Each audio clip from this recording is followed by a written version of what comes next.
Tatay, tulungan mo ako. Anong? Bakit tinatawag akong tatay nitong munting cub? Hindi pa kami magkapareho ng kulay o uri. Bukod pa doon, 2 taon at kalahati na akong muling ipinanganak bilang isang itim na tigre at binubuhay ko na ang sistema ng sariling ebolusyon. Araw-araw, puro training lang.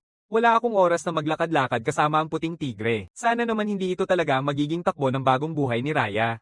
Talaga bang magiging pagkain siya ng mga lobo sa nakaraang buhay niya, siya ang emperetres ng sangkatauhan?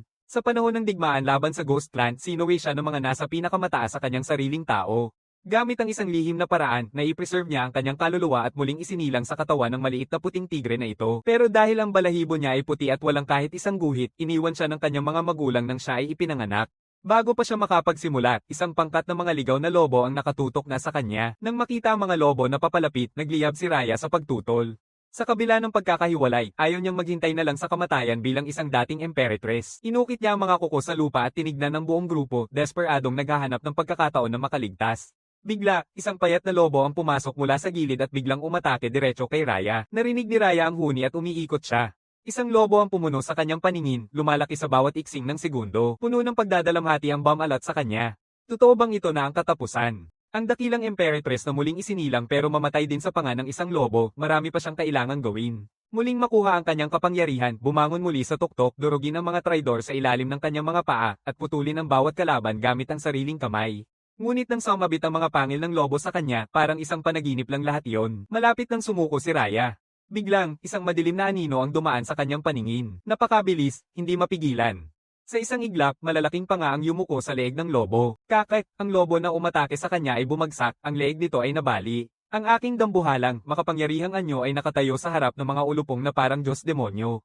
Ang nakababahalang pressure na aking inilalabas ay nagpapatigil sa bawat ulupong sa kanilang lugar. Matapos ang 2 at kalahating taon ng walang tigil na pagsasanay, naging bangungot ako ng bawat nilalang sa loob ng maraming milya. Biglang lumiit ang mga pupil ng alpha na lobo. Nadapa ito, halos bumagsak sa sobrang takot. Kumilos ako ng napakabilis, mas mabilis kaysa sa mata, at pinatumba ang isang lobo sa lupa sa isang hampas lang. Pagkatapos ay ginawa ko rin sa isa pa, binasag ang leeg nito sa isang kagat bago pa man ito makapagsigaw. Oh, ang alpha ay umiyak ng matagal at desperado, at tumakbo ng hindi tumitingin pabalik.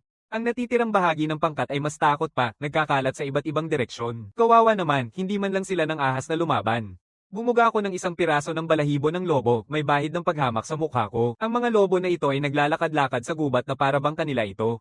Pero sa sandaling humarap sila sa isang tunay na mandaragit, nagsimula silang magkalat. Bago pa man maisip ni Raya kung ano ang nangyari, nawala na ang mga lobo. Nakapako siya, nakatingin ng nakabukas ang mga bilog niyang mata, para bang hindi siya makapaniwala na siya ay nailigtas. Talagang naligtas ako. Ang nakakatakot na hari ng mga tigre. Bumaba ako ng ulo at tumingin pababa kay Raya, may bahid ng gulat sa aking mga mata. Ipinakita ng munting iyon ang tunay na tapang noon. Sa lahat ng aking mga taon dito, hindi makalapit ang ibang mga hayop sa akin, ni hindi man lang makatingin sa akin. Pero itong maliit na puting tigre ay walang takot na ipinakita. Tumingin siya ng diretso sa akin nang hindi natitinag.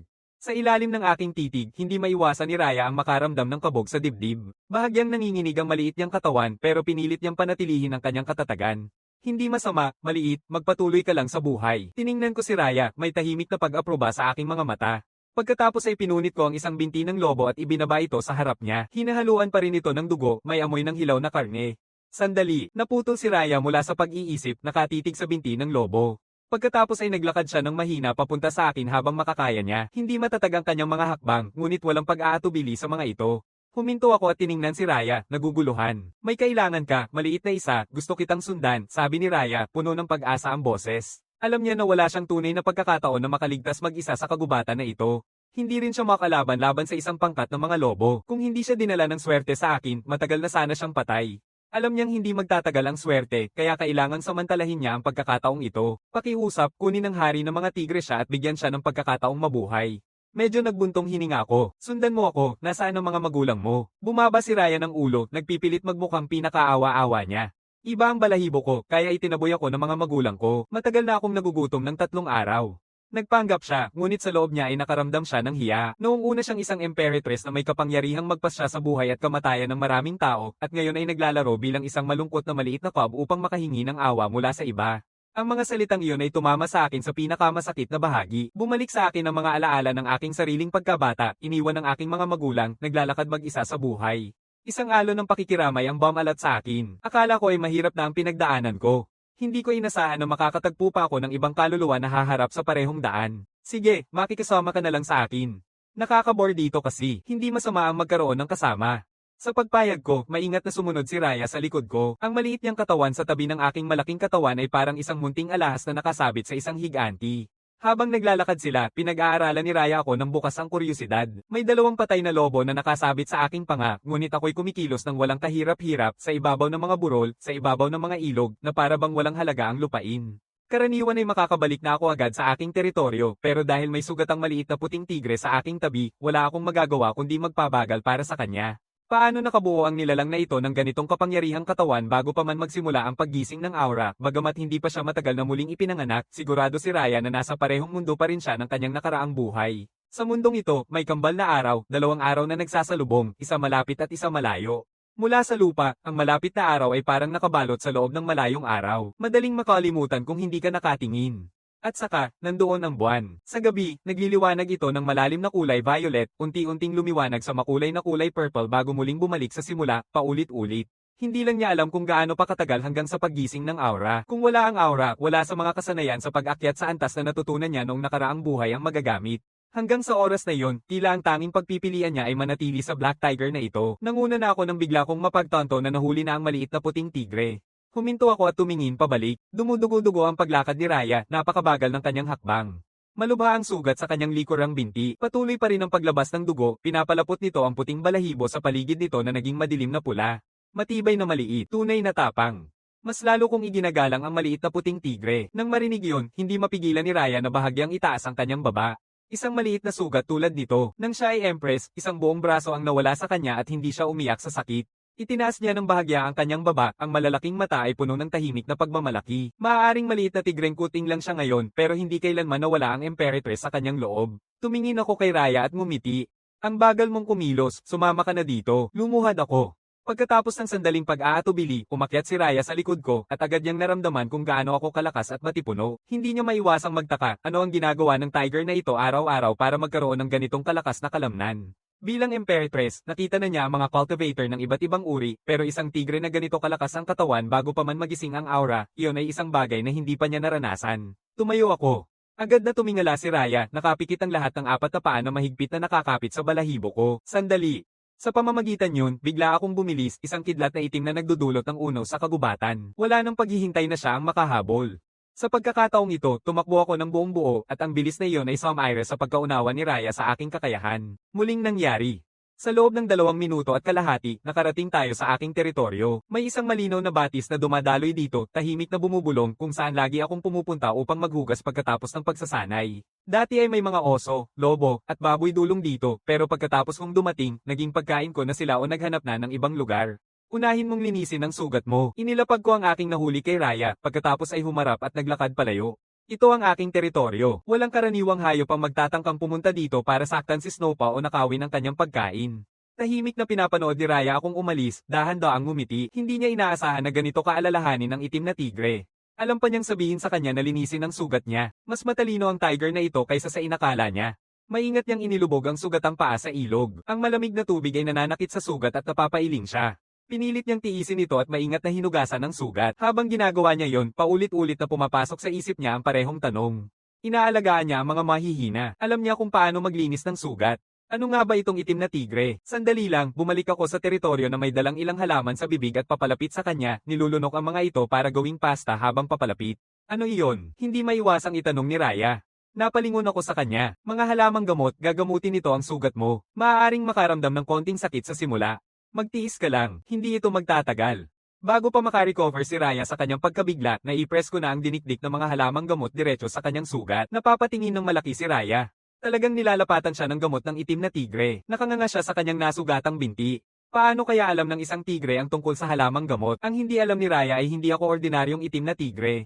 Sa nakaraan kong buhay, isa akong mag-aaral sa medikal na paaralan na nag-specialize sa tradisyong medisina. Dito sa malalim na gubat, nandito ang mga halaman sa lahat ng lugar. Hindi mahirap makilala ang ilang mga halamang gamot. Pagkatapos may lapat ang mga halamang gamot, inabot ko ang isang paa at marahang pinisil ang maliit niyang ulo. Magpahinga ka na, maliit. Pupunta ako para kumuha ng makakain mo. Nagpalingga-lingga si Raya sa mga bangkay ng lobo. Hindi na ba nandyan ang pagkain, pero lumingon na siya sa likod ko at nagsimula ng magtrabaho sa bangkay. Hinuhubad ang balahibo, nililinis ito, bawat galaw ay maingat na parang nagawa ko na ito ng libo-libong beses. Biglang napadilat si Raya, nabigla siya. Talagang sobrang pihikan sa pagkain nitong itim na tigre na ito. Pinaputol muna ang balat bago kainin, medyo nag-aatubili siyang kumain ng hilaw na karne, pero nang makita niya akong naghahanda ng pagkain, agad na nawala ang kanyang pag-aalinlangan. Ngayon, natapos ko ng hugasan ng karne ng lobo at inilagay ito sa isang malinis na patag na bato sa tabi. Nakita ko si Raya na nakatingin sa akin at akala ko gutom siya. Gusto mo ba, maliit na isa, sandali na lang. Hindi pa ito handa. Nakatingin si Raya nang nakangiti, ang maliliit niyang mata puno ng malalaking tanong. Natanggal na ang balahibo, nilinis na lahat. Kung hindi pa tayo kakain, bakit ilalagay sa bato? Pinanood niya akong kunin ang isang matalim na kahoy at isang patag na piraso ng kahoy, ayusin ang tuyong damo sa ibabaw nito, at tumayo ng matatag sa lupa. Hinawakan ng mga harapang paa ko ang kahoy at inikat-ikot ito, nagsimula ng apoy. Kahit anong ordinaryong tigre ay hindi kayang gawin ito. Pero dahil sa lahat ng stat points na nakuha ko, matagal na akong nakalampas sa mundo ng mga karaniwang hayop. Raya ay nakatitig sa eksena na para bang nakakita ng multo. Nakabukas ang mga mata, nagsusunog ng apoy gamit ang mga kahoy. Kayang magsimula ng apoy nitong itim na tigre. Ang panunood sa kanya na nililinis ang balon ng lobo ay sapat ng nakababaliw. Ngunit narito pa rin ang isang bagay na mas nakababahala. Sa may kasanayang galaw, isang maliit na apoy ang sumiklab mula sa tuyong damo. Agad kong kinuha ang higit pang damo at inipon ito, lumakas ang apoy sa ilalim ng aking pangangalaga, naglalabas ng mainit na liwanag sa paligid. Pinanood ni Raya ang sumasayaw ng mga apoy, isang kakaibang pakiramdam ang bumalat sa kanya. Hindi niya inakalang kayang matutunan ng isang tigre ang ganitong mga kasanayan. Ang mainit na liwanag ng apoy ay humaplos sa kanyang mukha at sa kauna-unahang pagkakataon mula nang siya'y muling isilang, naramdaman niya ang isang bagay na matagal na niyang hindi nararamdaman. Kaligtasan. Naghanda ako ng kahoy na rack para sa inihaw at sinimulan ng pagluluto ng karne. Ang mga mantsa ng sunog sa rack ay nagpakita na hindi ito ang unang beses nitong ginamit. Sa puntong ito, nakatitig si Raya na parang walang pakialam. Napagpasyahan na niya, ang itim na tigre ay hindi pangkaraniwang nilalang. Maaari siyang maging isang muling na ipanganak na tao, katulad niya, habang niluluto ang karne, palagi kong tinitingnan si Raya. Alam kong takot sa apoy ang karamihan sa mga ligaw na hayop, pero hindi umatras si Raya gaya ng inaasahan ko, sa halip ay lumapit pa siya. Nagniningning ang apoy sa kanyang mga mata at yun ang ikinagulat ko. Ang galing mong bata, pero huwag kang masyadong lumapit, baka matamaan ka ng spark at mawala ang magandang puting balahibo mo. Ngumingiti si Raya nang walang emosyon at bahagyang umatras. Sa di nagtagal, nagsisimula ng kumulo ang karne sa mantika at kumalat ang amoy sa hangin. Gutom na si Raya. Hindi niya maiwasang tumitig sa karne sa kawali, halos mapalaway sa pananabik. Ang nakakaakit na amoy ay patuloy na pumipilit sa kanyang maliit na ilong na kumislot habang walang tigil ang ingay ng kanyang tiyan. Tumawa ako sa itsura niya at pinunit ang isang binti ng lobo, ibinigay ko ito sa kanya. Gutom na gutom ka, hindi ba? Sige na, kainin mo na. Ngumingiti si Raya habang nakatitig sa kumukulong binti ng lobo, puno ng kasiyahan ang puso niya. Kinuha niya ito at nagsimulang kumain ng mabilis. Ang bilis niyang kumain na para bang mapupuno ang maliit niyang bibig. Halatang sinusunog nito ang dila niya, pero hindi siya tumigil sa pagkain. Nakikita siyang kumakain ng ganito, isang init na hindi ko maipaliwanag ang sumibol sa aking loob. Araw-araw, mag-isa sa pagsasanay, madalas akong makaramdam ng sobrang kalungkutan sa katahimikan ng kagubatan. Pero ngayon na nandito si Raya, parang may bagong kulay ang buhay. Mula ngayon, maliit, mamuhay ka kasama ko. Tumigil si Raya sa pagkain nang marinig niya yon at tumango ng walang pag-aalinlangan. Sige, yun ang eksaktong inaasahan niya. Napakalayo pa niyang mahina ngayon. Hindi masama ang magkaroon ng isang makapangyarihang tagapagtanggol. Bukod pa rito, kapag nagising na ang aura at muling bumalik ang kanyang lakas, palagi niyang maipagtatanggol ang itim na tigre na ito bilang ganti. Tumingin ako sa tiwala sa mata ni Raya at tumango, isang tahimik na kasiyahan ang bumalot sa akin. Maganda, mula sa araw na ito, tatawagin kitang tatay. Napatigil si Raya sa gitna ng galaw. Tumingin siya sa akin nang nakabukas ang mga mata, may piraso pa ng karne na nakasabit sa sulok ng bibig niya. Ang naiisip na sumisigaw sa loob niya, siya ang Emperatress, ang Emperisa. At gusto niya bang tawagan siyang ama? Anong problema? Ayaw mong gawin. Ang gulo sa mga mata ni Raya, tunay na naguguluhan. Ang malaking katawan ko ay nagbubuo ng mahabang anino sa liwanag ng apoy. Pinutol ng tanong ang kanyang pag-iisip. Sa loob niya ay umaatungal siya. Gusto ko ba? Syempre, ayaw ko. Isa ka lang ordinaryong tigre. Akala mo karapat-dapat kang tawaging ama ng mismong Emperatress. Nang makita kong tumahimik si Raya, isang bahagyang pagkadismaya ang dumaan sa aking mukha. Kung ayaw mo, kalimutan na lang. May bahagyang sakit sa boses ko nang umalingaw-ngaw.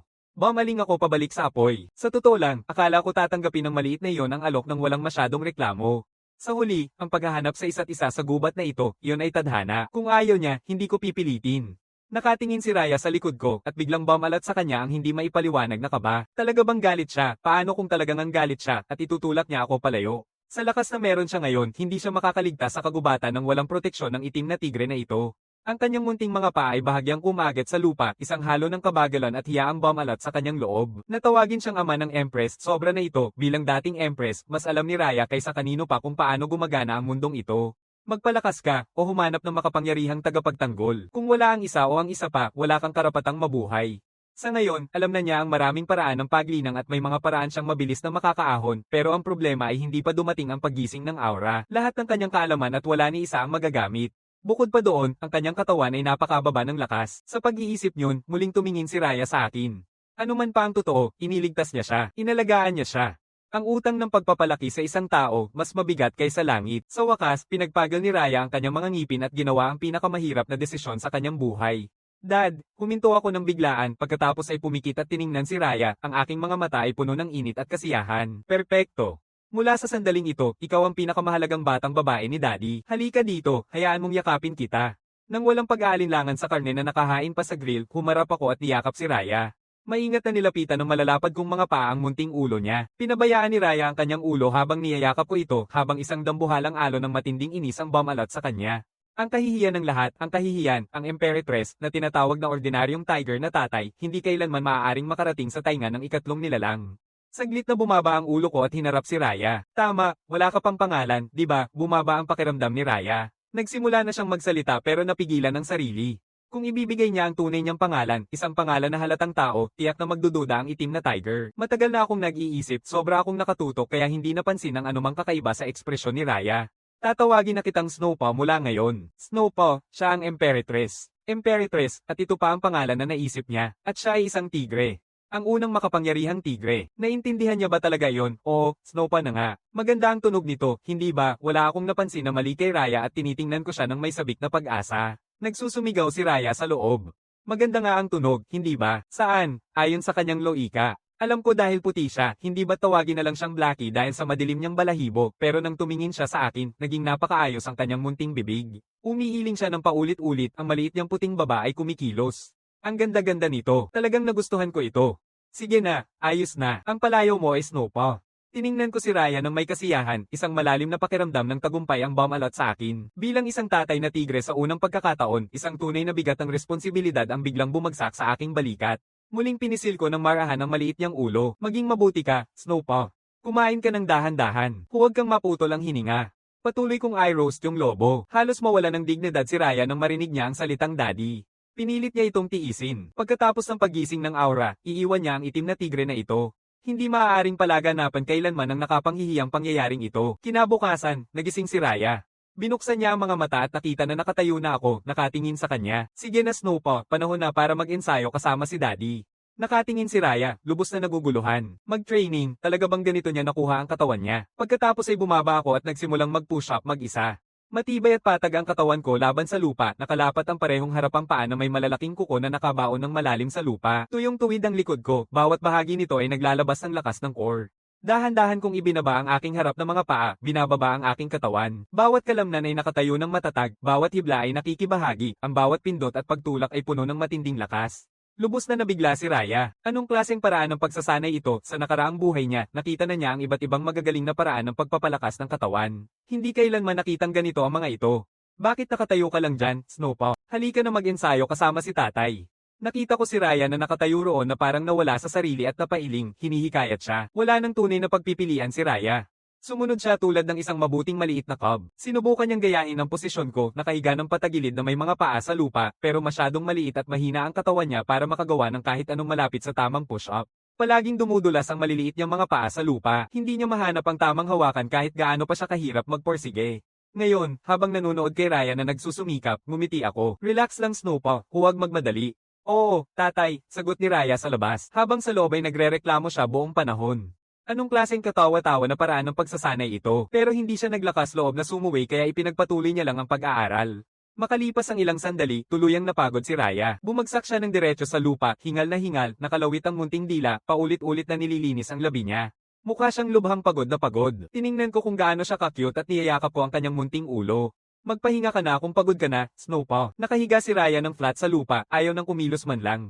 Tahimik siyang nangangako sa sarili. Ang pagsasanay na ito ay napakasakit.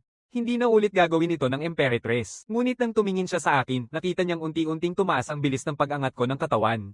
Bawat isa ay perpektong naisakatuparan. Kakaiba man ang itsura nito, may isang bagay na halos kahanga-hanga panoorin. Di nagtagal na tapos ko, at isang mekanikal na tunog ang umalingaw-ngaw sa aking isipan. Ding! Binabati kita, Host, araw 31. Nakumpleto ang 3,000 push-up. Gantimpala, 10 puntos sa estadistika. Isang pinalakas na pakiramdam ng kasiyahan. Naging mas mataas ang antas. Sa susunod na sandali, isang nakikitang alon ng misteryosong liwanag ang bumalot sa buong katawan ko. Mas lumaki ng kaunti ang aking katawan. Tumaba ang aking mga kalamnan. Lalong lumakas ang pressure na bumabalot sa akin. Hindi makapagsalita si Raya sa gulat. Hirap na hirap siyang paniwalaan ang nakikita niya. Talaga bang ganito kaepektibo ang ganitong kalupit na paraan ng pagsasanay? Wala siyang magagawa kundi muling pag-isipan ang lahat ng alam niya tungkol sa pisikal na pagsasanay. Bilang isang pangalawang buhay, alam ni Raya ang mga bagay na hindi kailanman matutuklasan ng karamihan. Nang magsimula ang paggising ng aura sa kanyang nakaraang buhay, ang mga hayop ay nag-evolve ng mas mabilis kaysa sa mga tao. Kalaunan, matapos ang masusing pananaliksik, natuklasan ng sangkatauhan na ito ay direktang konektado sa lakas ng katawan. Mas malakas ang katawan ng isang nilalang, mas malaki ang kanyang pag-unlad kapag naliligo sa aura. Dahil muling ipinanganak siyang isang tigre sa pagkakataong ito, hindi nag-aatubili si Raya na magpasya. Paunlarin ang kanyang katawan hanggat maaari. Sa ganitong paraan, kapag dumating ang paggising ng aura, magkakaroon siya ng kalamangan laban sa bawat hayop at tao. Matapos ang ilang paulit-ulit na push-up, naramdaman ni Raya ang pag-uga ng kanyang 4 na paa. Basang-basa ng pawis ang kanyang puting balahibo. Mukhang simple ang pagsasanay na ito. Hindi ito simple. Hindi ko kaya. Kailangan ko ng pahinga. 100 ulit. Biglang bumagsak si Raya sa lupa, humihingal ng malalim. Nang makita kong maabot ni Snowpaw ang 100 sa kanyang unang subok, tunay akong nagulat. May totoong tapang si Snowpaw. Makakarating siya sa malayo balang araw. Puno ng paghanga ang aking mga mata. Lumapit ako kay Raya at maingat na binago ang kanyang forma gamit ang aking paa. Mali ang teknik mo kanina, Snowpaw. Kaya ka napapagod at kaya hindi magiging maganda ang resulta. Sige na, ipapakita ni Daddy. Maingat at mahinahon ang aking mga galaw. Maingat na hinawakan ng aking paa ang katawan ni Raya upang ituro sa kanya ang tamang posisyon. Mas tuwid ang mga harapang paa. Panatilihin mong nakalinya ang buong katawan mo. Oo, tatay. Pinilit ni Raya sundin ang aking mga utos. Nakakapagod. Pero para maging mas malakas, kailangan niyang magtiyaga. Ngayon na naabot ko na ang antas siyam, panahon na para palakasin pa ang pagsasanay. Mas mataas na intensidad ay nangangahulog ang mas maraming stat points mula sa sistema. Simula bukas, 4,000 na push-up araw-araw. Sa mga sumunod na araw, hindi pa maalya si Raya sa bawat sesyon ng pagsasanay. Kahit na mahirap, tuwing naaalala niya ang paggising ng aura at ang paghihiganti na naghihintay sa kanya, nihihigpitan niya ang ngipin at nagpapatuloy. Tuwing umaga, sumisilay ang araw sa ibabaw ng kagubatan habang nagsisimula kami ni Raya sa aming pagsasanay. Matatag at malakas ang aking mga galaw. Bawat pindot at tulak ay puno ng lakas. Masigasig na nagsasanay si Raya sa tabi ko, sinasadyang gayahin ang bawat galaw. Bagamat masimangha pa rin ang kanyang anyo, pagkatapos ng ilang araw ng aking pagtuturo, napapansin na ang pagbuti nito. Ang nakababaliw ng tanawin na isang dambuhalang itim na tiger na nagsasagawa ng push-up ay naging mas kakaiba pa. Ngayon ay may maliit na puting mantsa na ginagawa rin ito ng tama kasabay niya. Lumipas ang panahon. Isang buong buwan ang lumipas na parang isang iglap. Ding! Binabati kita, host. Araw 30 na kumpleto ang 4,000 na push-up. Gantimpala 20 puntos sa estadistika. Nagniningning ang aking mga mata. Matapos ang isang buong buwan ng pagtitiyaga, nakalikom na ako ng sapat na puntos para maabot ang antas 10. Tumataas na antas. Isang alon ng misteryosong liwanag ang bumalot sa buong katawan ko, kitang-kita ng mata. Muling lumaki ang aking katawan, mas lalo pang tumigas ang mga kalamnan. Mas naging malinaw ang aking definisyon. Ang lakas na umaagos sa akin ay naging mas mabigat. Matapos ang ilang araw ng pagsasanay, tumigil si Raya sa gitna ng push-up at napalunok sa gulat. Muling naging mas malakas si Dad. Matagal na rin niyang sinusunod ang ganitong paraan ng pag-eehersisyo sa loob ng isang buwan. Kaya na niyang mag-rep ng ilang daang beses araw-araw ngayon. Tiyak na pinatatag nito ang katawan. Pero ang mga nakikita niyang resulta sa akin ay nasa ibang liga talaga. Tumingin si Raya sa akin, tapos tiningnan ang sarili niya. Naghihirap ang maliit niyang mukha. Siguro dahil hindi pa ako nagsasagawa nito ng matagal, noon, natapos ko na ang pagsasanay at tumalon sa hangin, splash, diretso sa ilog sa tabi namin. Sa mga buwang ginugol niya sa pagtira kasama ko, natuklasan ni Raya ang isang lihim pagkatapos ng iba pa. Ang itim na tigre na ito na ama ay hindi ordinaryong tigre. Mas tiyak siya nito kaysa kailanman dati. Isa pa, naliligo ako araw-araw. Mahalaga sa akin ang pagiging malinis. Walang ligaw na hayop ang gagawin yan. Bukod pa doon, natuklasan niya na gusto kong kumain ng mga prutas at gulay at nakatanim na talaga ako ng higit sa 100 ligaw na punong prutas. Araw-araw, sinisigurado kong may prutas at gulay siyang kinakain. Matapos ang lahat ng panahon na magkasama kami, hindi na siya pakiramdam na isang tigre. Ito ay isang tao. Marahil siya ay muling pagkabuhay ng isang sinaunang Diyos-demonyo. Natatakot siya sa ideyang iyon. Kung talagang siya ay isang muling pagkabuhay ng isang sinaunang Diyos-demonyo, ang sandaling matuklasan niya na tao ang kaluluwa nito, ang mga kahihinatnan ay hindi maisip. Lubos na nag-aalala si Raya tungkol dito. Nagsimula siyang itago ang kanyang lihim ng mas maingat pa. Araw-araw gampanan niya ng perpekto ang papel na iyon. Ang kaakit-akit, masunurin, at maayos na maliit na anak na babae. Bago siya maging sapat na malakas, hindi talaga niya pwedeng hayaan na malaman ni tatay na siya ay isang kaluluwa ng tao. Kinabukasan, ang mababa at matatag kong boses ay umalingaw-ngaw sa loob ng kuweba. Snow pa, maghuhunting tayo ngayon. Dahan-daang nagising si Raya, masihang pagod pa. Ngunit nang marinig niya ang aking boses, agad siyang sumagot. Darating na si Papa, tumango siya upang alisin ang ulap sa isipan, saka siya mabilis na tumakbo palabas. Matapos ang higit isang buwan na paninirahan kasama ako, sa wakas na intindihan ni Raya kung bakit ako nanghuhuli sa malayo sa aking teritoryo noong araw na iniligtas niya ako. Dahil sa aking kapangyarihan, nilinis ng bawat hayop sa paligid ang lugar. Gaano kalupit si tatay, walang kahit isang kuneho ang natira sa buong lugar na ito. Tahimik na nagmurmura si Raya sa sarili, kahit aminin niya na may isang magandang bagay makakatulog siya nang hindi nag-aalala na may isang hayop na papasok sa kanyang tulog. Makalipas ang ilang sandali, dinala ko si Raya sa isang ibang burol. Mas makapal ang mga puno dito, mas malalim at mas madilim ang mga damo sa ilalim. Nahirapan ng liwanag ng araw na dumaan sa dahon at nagkalat sa mga butas, nagbubunga ng mga anino sa lupa. Biglang kumaluskos ang damo sa unahan at isang kuneho ang lumabas na tumalon. Walang puting balahibo, mahahabang tainga na nakatayo ng diretso, ang mga mata nito ay nakatutok sa paligid ng matalim ang pag-iingat. Naging maliwanag ang aking mukha, perpekto para kay Snowpaw, mabilis sapat upang maging isang tunay na target, ngunit hindi mapanganib. Ibinaba ko ang ulo ko papunta sa kanya. Sige na Snowpaw, ang tanghalian natin ngayon ay sayo lahat. Nasa iyo na, Dad. Agad na sumagot si Raya, pinukol ang lakas at tinulak ang sarili papunta sa kuneho. Sa loob, siya ay ganap na mapanlait. Isang kuneho, talaga, kakailanganin pa yata ang mismong Imperatress. Dumukot siya ng tahimik, ngunit agad na naramdaman ng kuneho ang banta.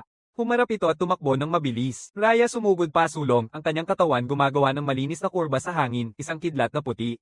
Nagpumiglas ang kuneho sa takot. Nadapa si Raya at nagsimula muli, pero para hindi siya mapansin, dahan-dahan niyang binilisan, hinayaan ang kuneho na makalayo, saka muling bumilis. Mukhang pilit na pilit ang kanyang mga galaw, para bang nagsusumikap siyang makahabol kahit anong gawin niya.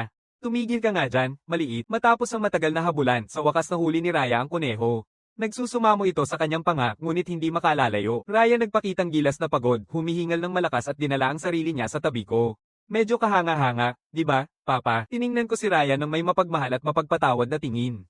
Magaling si Snowpaw, hindi na magtatagal ay kayanan niyang mag-isa. Noong gabing iyon, tahimik na huminga si Raya ng may ginhawa, nagtagumpay siya, at natulog ako sa labas ng lungga upang magpasalamat sa hangin at nakatulog ng hindi namamalayan. Nakahimlay ng tahimik at nakakatakot ang aking malaking katawan, ang aking itim na balahibo ay kumikislap sa liwanag ng buwan na may misteryosong kinang. Hindi pa rin niya moari kung bakit gaano ako ka-powerful.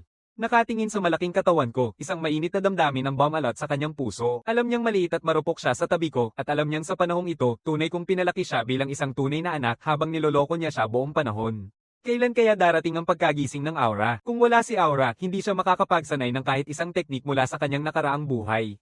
Sobrang pagod na si Raya sa pagiging mabuting maliit na cub, isang hindi mapakiling inis ang sumibol sa loob niya. Nangangailangan siya ng Aura upang mabawi ang kanyang kapangyarihan. Siya ang Imperatress. Gaano pa katagal siyang mabubuhay na nakatago sa ilalim ng iba? Hoy Aura, naligaw ka ba sa daan dito? Bakit ang tagal? Puno ng pagmamalaki at galit ang puso ni Raya. Isang araw tatawagan siya ni Papa na nanay niya. Sandali, hindi, gagawin niyang kabayo si Papa. Nang maabot niya ang kanyang layunin, mas gamaan ang kanyang pakiramdam. Biglang nagbago ang Mystic Moon, ang malalim na violet na glow sa langit ay nagsimulang mamula sa mga gilid nito, ang mga kulay ay kumakalat na parang tinta na unti-unting natutunaw sa tubig. Habang lumilipas ang mga sandali, lalong naging madilim ang pula hanggang sa ang buong buwan ay para bang binasa sa dugo. Napalunok si Raya, mabilis ang hininga, ang mahiwagang buwan, sa wakas ay naging pula na. Sa langit, unti-unting umakyat ang isang malaking pulang buwan, ang ibabaw nito ay nakabalot sa malabong ulap na nagpapalutang dito na parang kakaibang mundo at kakaiba. Mula sa gitna nito, umalingaw-ngaw ang isang nakakatakot na liwanag na nagpipinta sa buong kagubatan ng malalim at madilim na pula. Pinilit ni Raya na manatiling kalmado. Lumapit siya sa akin. Itay, tingnan mo ang langit. Sinundan ko ang tingin ni Raya sa buwan. Nawawala na ang kulay violet, ngayon ay kumikislap ito sa nakakatakot na pulang ilaw. Kailangang maging pula, hindi ko pa nakikita yon dati. Pero hindi naman ito masyadong concern natin, lumalapit na ang gabi. Pumasok na tayo at magpahinga. Bukas dadalhin ka ni tatay sa isang bagong lugar para manghuli. Sa nakaraan kong buhay, isa akong top student hindi sa astrophysics pero alam ko ang mga pangunahing kaalaman. Ang pagbabago ng kulay na ganoon ay simpleng pagbaluktot ng ilaw. Sa tingin ko, ito ay marahil isang natural na pangyayari sa astronomiya. Nagpanik si Raya nang marinig niya yon. Matulog, ngayon. Walang oras para matulog. Malinaw niyang naalala ito mula sa kanyang nakaraang buhay. Pagkatapos lumitaw ang Crimson Moon, babagsak ang Crimson Rain pagkatapos ng hating gabi na puno ng aura na napakakapal na maaaring baguhin ang mismong kalikasan ng mga nabubuhay. At kahit anong hayop, halaman, o tao ka pa, ang sino mang mababasa ng Crimson Ray na iyon ay mababago ng aura, ang kanilang ebolusyon ay pabilisin ng sobra. Hindi niya pwedeng palampasin ang pagkakataong ito na isang beses sa buhay. Ang Crimson Ray ang tunay na naghihiwalay sa mga angat at sa mga babagsak pagkatapos ng paggising ng aura. Pero hindi niya basta-basta pwedeng sabihin sa akin yon. Agad nitong magpapataas ng pagdududa kay tatay. At ang huling bagay na ayaw niya ay malaman ko na may tao na kaluluwa na nakatira sa loob ng kanyang katawan.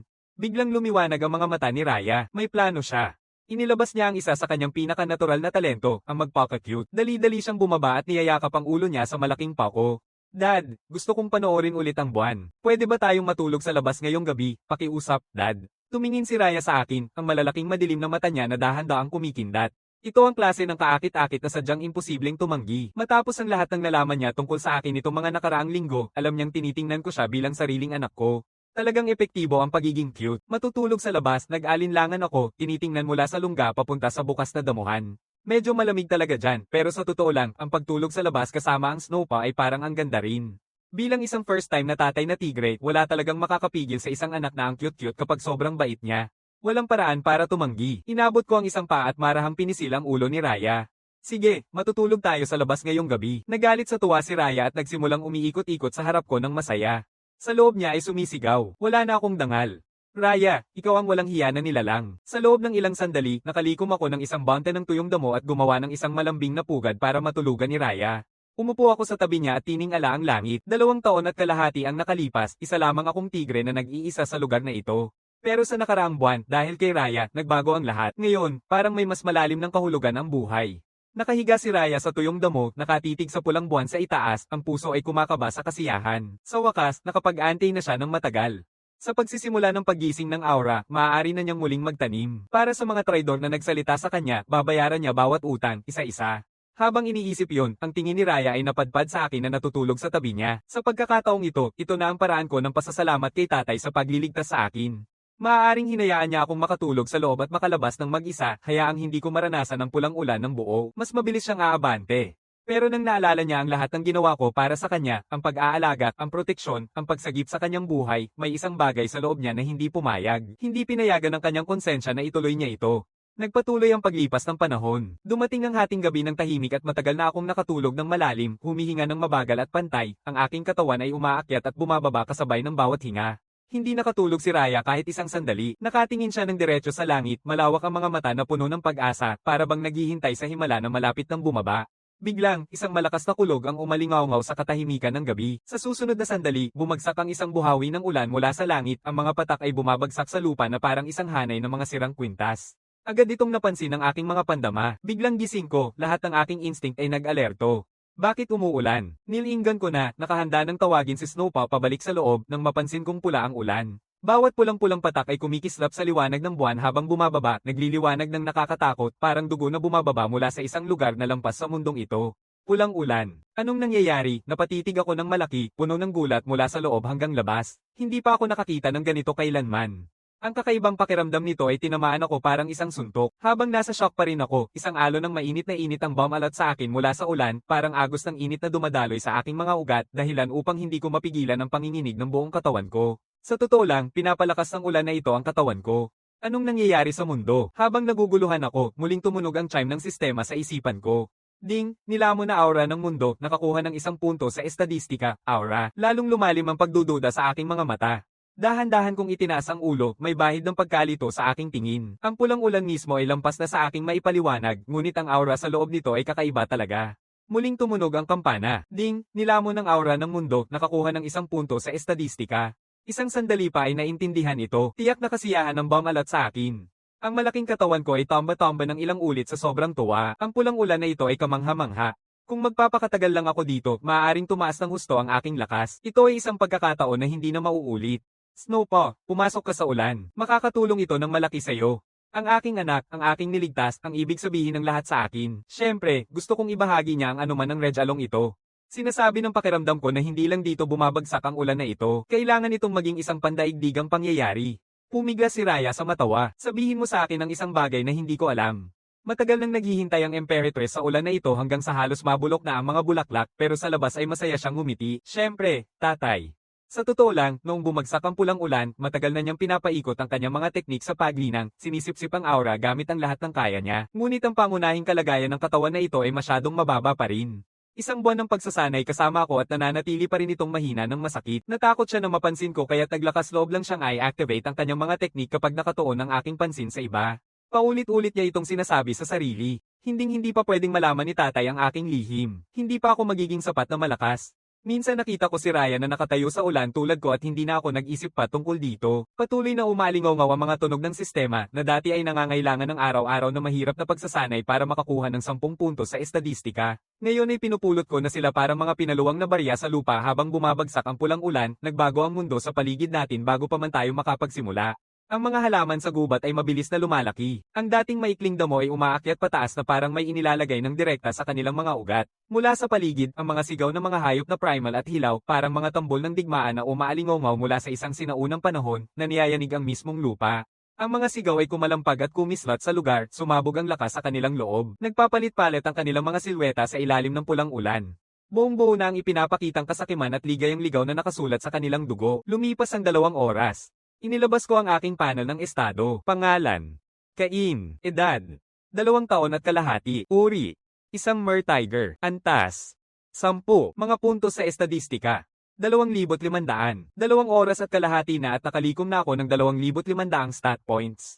Isang ngiti ang biglang umusbong sa aking mukha nang hindi ko sinasadyang mangyari. Pagkatapos ay isang napakalakas na dominadong aura ang sumabog mula sa buong katawan ko.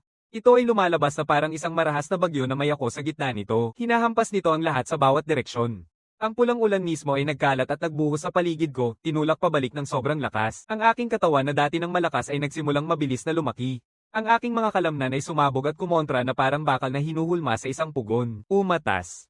Humihigpit, muling umaangat. Bawat tibok ay para bang naglalaman ng lakas na pwedeng pumutol sa lupa. Nabali ang aking mga buto at lumaki, naging mas makapal at mas mahaba na parang isang bundok ang binabago mula sa loob. Pumutok, pinukpok ko ang lupa gamit ang aking paa at agad na nabutas ito ng malalalim na hukay. Ang aking presensya ay may dalang mabigat na para bang pinipisil ang hangin sa paligid ko. Halos maabot mo na ang pakiramdam ng presyon. Pagkatapos, bigla nitong natapos tulad ng pagdating nito. Malapit na akong subukan ang aking bagong lakas nang biglang pumasok sa aking isipan ng isang pagbaha ng impormasyon. Hindi ito isang abiso mula sa sistema. Ito ay iba. Para itong isang bagay na palaging bahagi ng akin. Nakatulog lamang ngayon ngunit nagising na. Regalo mula sa lahi. Pagkakabit ng kaluluwa. Baguhan. Matapos patayin ng isang nilalang, pilit na alapinin ng kaluluwa nito habang binabasa ang paglalarawan, isang kislap ng kasiyahan ang pumasok sa aking mga mata. Lutang na parang isang tigre, bagay na bagay sa akin ang kakayahang ito. Sa Soulbind, kung sakaling makabuo ako ng tagasunod, hindi ko na kailangang mag-alala na may magpapanggap na tapat habang nagbabalak sa likod ko. At habang mas marami akong kalaban na napapabagsak, mas lalo akong lalaki. Ang gift na ito mula sa dugo ay para sa akin. Sa sandaling iyon, biglang naramdaman ni Raya na malalim sa kanyang paglinang ang isang makapangyarihang aura na sumabog sa kanyang tabi. Biglang bumukas ang mga mata niya. Nang ma-realize niya kung ano ang sanhi nito, kumabog ang puso niya. Hindi siya makapaniwala na nakarating na si Dad sa yugto ng paggising. Muling niyang sinuri, nararamdaman ang aura na nagmumula sa akin. At nang matiyak niyang totoo ang kanyang nararamdaman, huminga siya ng malalim. Nakita na niya ang mga henyo noon. Isa pa rin siyang Imperatress, ngunit ito ay 2 oras matapos magsimula ang paggising ng aura. 2 oras, at nakarating na siya sa yugto ng paggising. Nakakatakot iyon. Sa loob niya, nagsama ang paghanga at ang mabilis kong paglago na may tahimik at unti-unting pag-aalala. Kinumpirma nito ang matagal na niyang pinaghihinalaang bagay. Totoo ngang isang higit na nilalang na muling isinilang si Papa. Wala nang ibang makakapaliwanag sa ganitong bilis ng pag-usbong. Kailangan niyang mas maingat pang itago ang kanyang pagkakakilanlan. Hanggang sumabot niya ang antas ng ganap na kapangyarihan, hindi siya pwedeng mabunyag. Sa nakaraang buhay niya, ang mga pinakamalapit sa kanya ang siyang nagtaksil sa kanya. At iyon ang nagdala sa kanya sa pagkawasak. Hindi pa niya ako kilala ng matagal pero nararamdaman niyang totoo ako sa kanya. Ngunit malalim ang mga peklat mula sa kanyang nakaraang buhay at hindi ito agad maghihilom. Hindi kailanman gagawin ni Raya ang masama sa akin. Ngunit ayaw niyang daanan muli ang daang magdadala sa kanya sa pagkawasak. Patuloy ang pagbuhos ng pulang ulan. Binuksan ko ang bibig ko, ang mga mata ay nagliliyab sa gutom, nilulon ito. Patong-patong ang mga stat points. Sa loob pa lamang ng 1 oras, nakakuha na ako ng higit sa 1,000 pa. Puno ng kagalakan ng bomb alert sa akin. Mas mabilis pa sa aking kakayahang bilangin ng mga puntos sa estadistika. Kumpara sa bilis ng pagkuha ko ngayon, ang huling 2 taon ng pagsasanay ay para lang akong naglalakad sa tuyong ilog. Sa tabi ko, pinapanood ni Raya akong niyayakap ang pulang ulan. At isang kidlat ng violet na liwanag ang dumaan sa kanyang mga mata. Inilabas niya ang kanyang mga teknik sa pagpapalago mula sa nakaraang buhay at sinimulang humigop ng aura mula sa mundo ng buong lakas. Sa paligid niya, nagsimulang bumuo ang isang maliit na buhawi ng aura, humihigop ng enerhiyang nakapaligid sa isang matatag at walang katapusang daloy. Lumagpas na ang aking paglago sa anumang naisip niya. Ang aura ay nasa pinakamatibay nitong kalagayan ngayon bago pa man magising. Kailangan niyang sulitin bawat segundo. Pagdating ng bukang liwayway, tuluyang huminto ang pulang ulan. Ang langit, na dati ay malalim na pula, ay naging malinaw na. Nakatayo ng mataas ang 2 araw sa itaas. Kahit ang mga bakanteng bahagi ng lupa ay napuno na ng paglago, kung hindi dahil sa paglaki ng bawat halaman at puno ng ilang ulit sa kanilang orihinal na sukat, halos normal na sana ang lahat. Muling binuksan ko ang aking panel ng estado. Mahigit 7,000 stat points na ang naipon. Kung ganito nakalakas ang level 11, ano kaya ang mararamdaman sa level 12? Muling mag-level up. Sa pagkakataong ito, may nararamdaman akong kaibahan mula noong una. Isang di nakikitang puwersa ang gumagalaw sa kailaliman ko, dumadaloy sa aking mga meridian na parang umaatungal na ilog. Kahit ang aking kaluluwa ay tila naging mas malinaw at mas dalisay sa ilalim nito. Malapit, lumutang si Raya mula sa kanyang pagsasanay at binuksan ang kanyang mga mata. Nang maramdaman niyang muli akong nakalusot, bumalik sa kanyang mukha ang parehong gulat na ekspresyon. Paano nangyari yon? Muling nakalusot si Dad. Paano nangyayari yan? Kahit gaano kalakas ang aura ngayon, hindi dapat posible na maabot ang antas na ito ng ganito kabilis. Maliban na lang, baka ginagamit ni Dad ang ganap na ibang paraan ng paglinang, hindi ko pinapansin si Raya noong mga sandaling iyon. Nang matapos ang ebolusyon, agad akong tumutok sa mga advanced na kasanayan sa aking panel ng estado. Sa nakalipas na 2 taon at kalahati, na-evolve ko ang bawat pangunahing kasanayan sa antas na pang-advance. Ngayon na nakalusog na ako sa antas 11, muli silang pwedeng i-upgrade ang mga advanced skills. Hindi ko alam kung ano ang magiging itsura nila. Matapos ang maikling pag-aatubili, inilaan ko ang 1,000 puntos sa estadistika sa Superior Intimidation. Sa isang iglap, isang pagbaha ng impormasyon ang bumaho sa aking isipan. Isang kakaibang liwanag ang kumislap sa aking mga mata, parang isang misteryosong apoy na sumisindi sa kanilang loob. Dread gaze, baguhan. Tumingin ng fixer sa isang target at hilahin ang pinakamalalim na takot na nakabaon sa kanilang puso. Dread gaze, kaya ito ang naging anyo ng Superior Intimidation. Bago ang pag-upgrade, kaya ko nang gawing sobrang takot ang bawat hayop sa paligid na hindi na makalapit. Natural lang sa akin ang ganitong uri ng dominasyon. Ngayon na ito ay nagbago na, hindi mo alam kung hanggang saan ang mararating nito. Ang mga mata ko, maliwanag na parang mga kampana, ay kumikislap sa pananabik. Kailangan kong humanap ng bagay na pwedeng subukan ito. Tumingin ako kay Snowpaw sa tabi ko. May mahina at malabong lilang na liwanag ang nagmumula sa kanyang katawan. Nagsasayaw ito sa paligid niya na parang isang panaginip, isang patong ng misteryosong nakatuong enerhiya. Baka rin bang nagigising ang maliit na ito ng isang regalo mula sa dugo, mukhang may tunay siyang talento. Nararamdaman ni Raya na nakatutok ang aking tingin sa kanya at biglang tumigil ang puso niya. Tapos na, napansin ni Dad. Magiging kainahinala ba siya? Papatayin niya ba ako para mapanatili ang lihim? Kung gagawin niya talaga yon, ano ang gagawin ko? Hindi pa ako karapat-dapat sa kanya ngayon. Tumakbo ako, pero saan naman ako pupunta? Sa sandaling iyon, ang boses ko ay naging mainit, mausisa, puno ng pananabik. Snowpaw, anong regalo mula sa dugo ang iyong nagising? Pansamantalang tumingin si Raya sa paligid ng matalim. Regalo mula sa dugo, hindi pa nga niya naabot ang yugto ng paggising. Hindi niya maaaring nagising ang isang regalo mula sa dugo. Hindi ba alam ni Dad yon? Kaya ba't siya nakatingin sa kanya? Talagang inakala niyang nagising na siya ng isa. Maingat na itinaas ni Raya ang ulo niya at sandaling tiningnan ako, pagkatapos ay nagpa siya, isang maliit na kasinungalingan para takpan ang paglinang. Dad, nagising ko ang isang bloodline gift na tinatawag na Lunar Veil. Hanggang sa ilalim ako ng liwanag ng buwan, maaari kong sumipsip ng enerhiya ng mundo ng 10 beses ng mas mabilis. 10. Isang ngiti ng kasiyahan ang dumaan sa aking mga mata. Bagamat maliit at mahina pa si Raya ngayon, sa aking proteksyon, isang tanong na lang kung kailan siya magiging malakas. Nang iniisip yon, hinawakan ko ang malaking paa ko at marahang pinisil ang ulo ni Raya. Mas mabuti pang magtrabaho ka ng mas husto. Huwag sayangin ang ganitong regalo at huwag mong gawing dahilan para magpabeya. Naintindihan. Tumango si Raya ng masunurin. Naiintindihan ko, Dad. Magsusumikap ako. Samantala, sa kabila ng kagubatan, ang mundo pagkatapos ng Crimson Rain ay ganap na nagbago. Ang ulan ay nagdulot ng kaguluhan sa buong mundo. Ano ang kulay pulang ulan na iyon? May mali talaga. Hindi nangyayari ang mga ganitong kakaibang bagay nang walang dahilan. May masamang pakiramdam ako tungkol dito. Pwede bang may tunay na ekspertong magpaliwanag kung ano ang nangyari? Maraming tao na naipit sa ulan ang nagsabing nakaramdam sila ng mas matibay na lakas. Ang kanilang mga katawan ay parang na-charge ng bagong enerhiya. Mas matigas ang mga kalamnan. Mas matalas ang mga isipan. Puno ng mga komento, larawan, at video ang bumaha sa internet. Nawala na sa katinoan ng mga manok ko. Pinunit nila ang aking mga barikada sa seguridad. Yung mga totoong bakal. May iba bang alagang hayop na ganito ang ginagawa? Nakakatakot ito. Siguro dapat na nating alisin ang ating mga alaga. Kahit na ang cute nila, iba na ang usapan kapag nag-mutant na ang mga hayop. Habang nagtatalo sa online, isang video ang lumabas na biglang nagpatakot sa lahat sa mga hayop sa paligid nila. Ito ay kuha mula sa footage ng seguridad sa farm. Lahat ng baka at tupa sa farm ay nagbago ang anyo.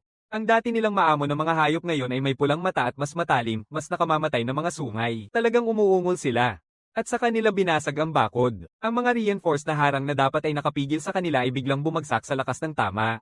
Ang mga hayop ay umatake sa mga manggagawa sa farm at nagsimulang manghuli ng walang pag-aalinlangan. Isang manggagawa ang napalipad ng bumangga ng matindi ang isang mutant na toro sa lupa. Isa pa ang napalibutan ng isang pulutong ng mga tupa, ang kanilang mga kuko ay pinapatungan siya hanggang sa hindi na siya gumalaw. Nang matapos ang video, lahat ng nanood nito ay nakaramdam ng lamig sa kanilang dugo.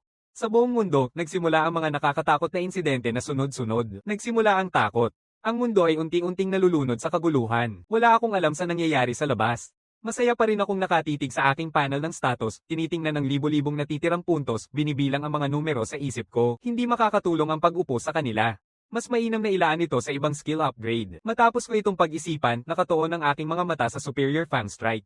Sa ngayon, naisip ko na ang buong mundo ay nagbago na. Hindi lang ako at si Snow pa ang lumakas. Maraming ibang hayop din ang tumaas ang antas. Sa teritoryong ito, ako ang walang katulad na hari. Walang hayop ang magtatangkang pumasok dito, ngunit hindi ako pwedeng manatili dito magpakailan pa man. Ang kailangan ko ngayon ay isang kasanayan sa laban. Habang dumarami ang mga puntos sa estadistika, isang misteryosong puwersa ang bumalot sa aking mga kuko. Nararamdaman ko ang init at apoy na enerhiyang bumabalot sa aking mga kuko. Pagkatapos, sa aking panel ng estado, naging Titan Claw na ang Superior Fang Strike. Titan Claw, baguhan. Ang mga kuko ay naging matibay na parang metal, kayang tumusok ng bakal at hatiin ang bato, may dalang epekto ng pagkapunit. Nangiti ang ngiti sa aking mukha. Pinaganya ko ito ng walang pag-aatubili at naging puro ginto ang aking mga kuko. Isang malamig at nakamamatay na kinang ang dumaan sa bawat gilid na para bang isang alamat na sandata ang bagong likha. Sinilip ko ang paligid ko. Napunta ang aking mga mata sa isang malaking bato na hindi kalayuan. Isinagawa ko ang isang malakas na hampas gamit ang aking kuko. Diretso sa bato, boom. Naging alikabok ang bato sa lakas ng Titan Claw. Tumingin ako sa natira nito, sumilay ang aking mga mata. Ang galing niyan. Siya ang tunay na lakas ng Titan. Isang hampas lang, nagkagulo ang bato sa alikabok. Kahit ang mga hayop na nakaligtas sa pulang ulan, ang mga ordinaryo, ay hindi makakatagal sa ganitong tama. Sa ngayon, walang hayop dyan na makakabanta sa akin. Ang tunog ay humatak sa atensyon ni Raya. Lumiko siya papunta roon, at mas lumaki pa ang mga mata niya kaysa sa mga pinggan. Yan ba ang regalo ng dugo ni tatay? Ang lakas nito ay sobrang nakakamangha. Mali ito. Ang lakas ni tatay ay mabilis na tumataas. Katatapos lang magising ang aura, at nasa ganitong antas na siya, kailangan niyang magporsige pa sa pag-aaral. Hindi siya maaaring mahuli ng husto. Pagkatapos ng paggising ng aura, nagbago ang mundo. Bahagyang bababa ang dami ng aura mula sa pinakamataas nito, ngunit hindi gaano kalaki. At sa bilis ng aking pag-unlad, kung nais niyang makahabol, kailangan niyang magporsige pa ng husto. Sa parehong oras, sa pagitan ng pulang ulan at ang kanyang mga kasanayan sa paglinang, malaki na ang pagbabago kay Raya mismo. Noong una, maliit ang kanyang katawan, pero napansin ang paglaki nito at ang kanyang balahibo ay naging mas makinis at may kintab. Ngunit kapag nakatayo sa tabi ng aking malaking katawan, isa pa rin siyang maliit na tuldok. Nararamdaman ni Raya ang aura na nagmumula sa akin. Tahimik siyang nagpasya. Walang problema. Nagsimula na ang paggising ng aura. Sa aura na pumupuno sa mundo, kaya niyang makamit ang yugto ng paggising sa loob ng kalahating buwan. Pagkatapos maabot ang yugto ng paggising, maaari na niyang ipagpatuloy ang mga advanced na sining ng pakikipaglaban at mga lihim na teknik mula sa kanyang nakaraang buhay. Ang paraan ng paglinang na kanyang sinasanay ay tinatawag na violet flame breathing. Noong nakaraang buhay niya, ang mga paraan ng paglinang ay inuri bilang mortal, hari, emperador, at earth tier. Ang violet flame breathing ay isang earth tier na teknik. Tuwing ito ay umiikot, para kang sumasayaw ng kasabay ng langit at lupa. Ito ang kanyang pinakamalakas na baraha. Pagkatapos, naririnig niya ang aking boses sa kanyang tainga. Maingat kong tinitigan si Snowpa at tahimik ko siyang pinaalalahanan. Bumalik ka sa lungga at magpahinga. Hahanapin ni tatay tayo ng pagkain. Tumatango si Raya ng masunurin, puno ng pag-aalala ang maliit niyang mukha. Sige, pero mag-ingat ka, Dad. Mahinahon kong hinalikan ng ibabaw ng kanyang ulo. Maging mabuti ka at maghintay sa akin. Huwag kang maglakad-lakad mag-isa. Lumiko ako at pumasok sa gubat. Ang kagubatan na dati kong kilala ay naging isang lugar na hindi na makikilala. Ang mga banayad na burol ay naging makapal na mga gubat na sumasakop sa langit at ang mga ilog ay naputol sa manipis na mga agos dahil sa magulong mga taniman. Mga punong dati ay matataas na ngayon ay sumasayad na sa ulap, napakakapal ng kanilang canopy na kahit ang araw sa tanghali ay hindi makalampas. Ang pagbabago ay nakababahala. Parang pagpasok sa isang ganap na ibang mundo. Pumunta ako sa kalapit na tuktok ng burol at naririnig ko ang malalayong ingay ng mga hayop na naglalaban at umaatungal. Ang matindi at marahas na amoy ng kagubatan ay direktang sumasalubong sa akin. Agad kong pinipino ang aking konsentrasyon at maingat na damaykit papunta sa pinagmulan ng ingay. 2 hakbang lang ang lalakarin, biglang bumagsak ang damo sa harap ko nang may malakas na tunog at isang dambuhalang mutant na baboy, binabayo ng pulang ulan, ang sumugod sa paningin.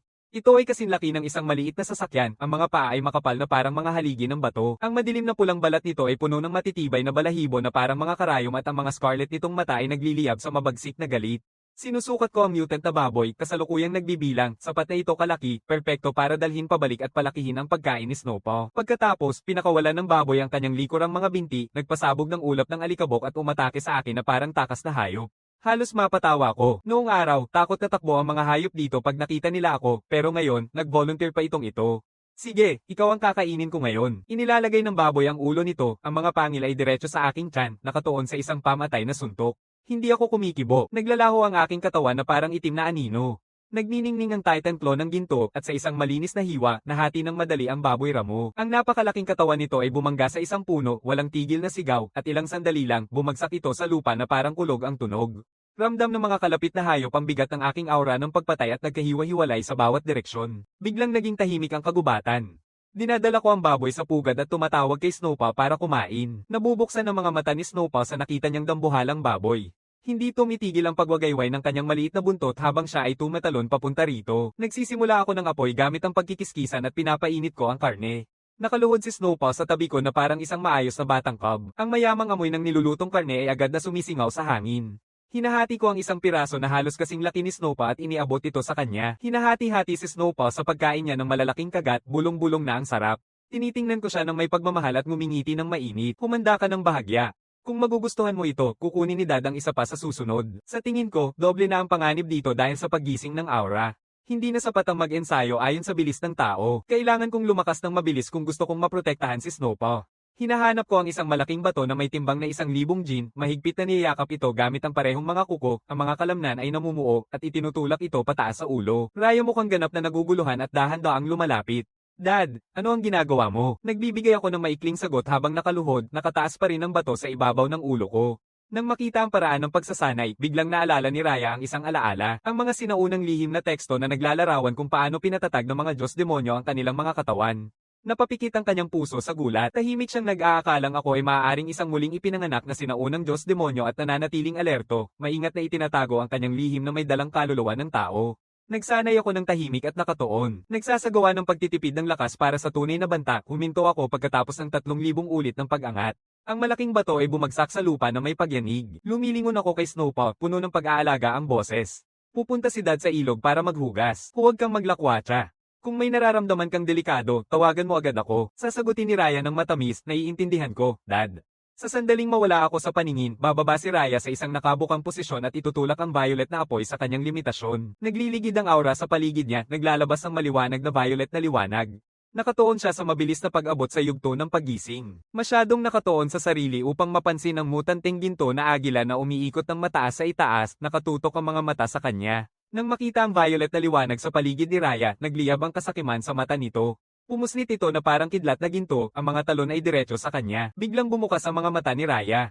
Nagseselos siya sa loob. Gatong ibon, halos huli ka na sa mortal na yugto at nananapak ka pa rin sa akin. Ginagamit ni Raya ang kanyang espiritual na galaw upang makaiwas ng madali. Mali ang agila at muling bumaba, mas matindi pa sa dati ang puwersa nito. Nais ni Raya na ilabas ang kanyang mga lihim na teknik at tapusin ito, ngunit natatakot siyang mabunyag ang tunay niyang kapangyarihan at mapansin ako. Nababalisa at nag-aalangan, patuloy siyang umiwas. Pagkatapos ay pumasok ang isang ideya. Iniluluwa niya ang ulo niya at umaatungal na parang takot na tigre. Dad, tulungan mo ako. Ako'y basa sa ilog nang marinig ko ang takot na sigaw ni Snowpaw.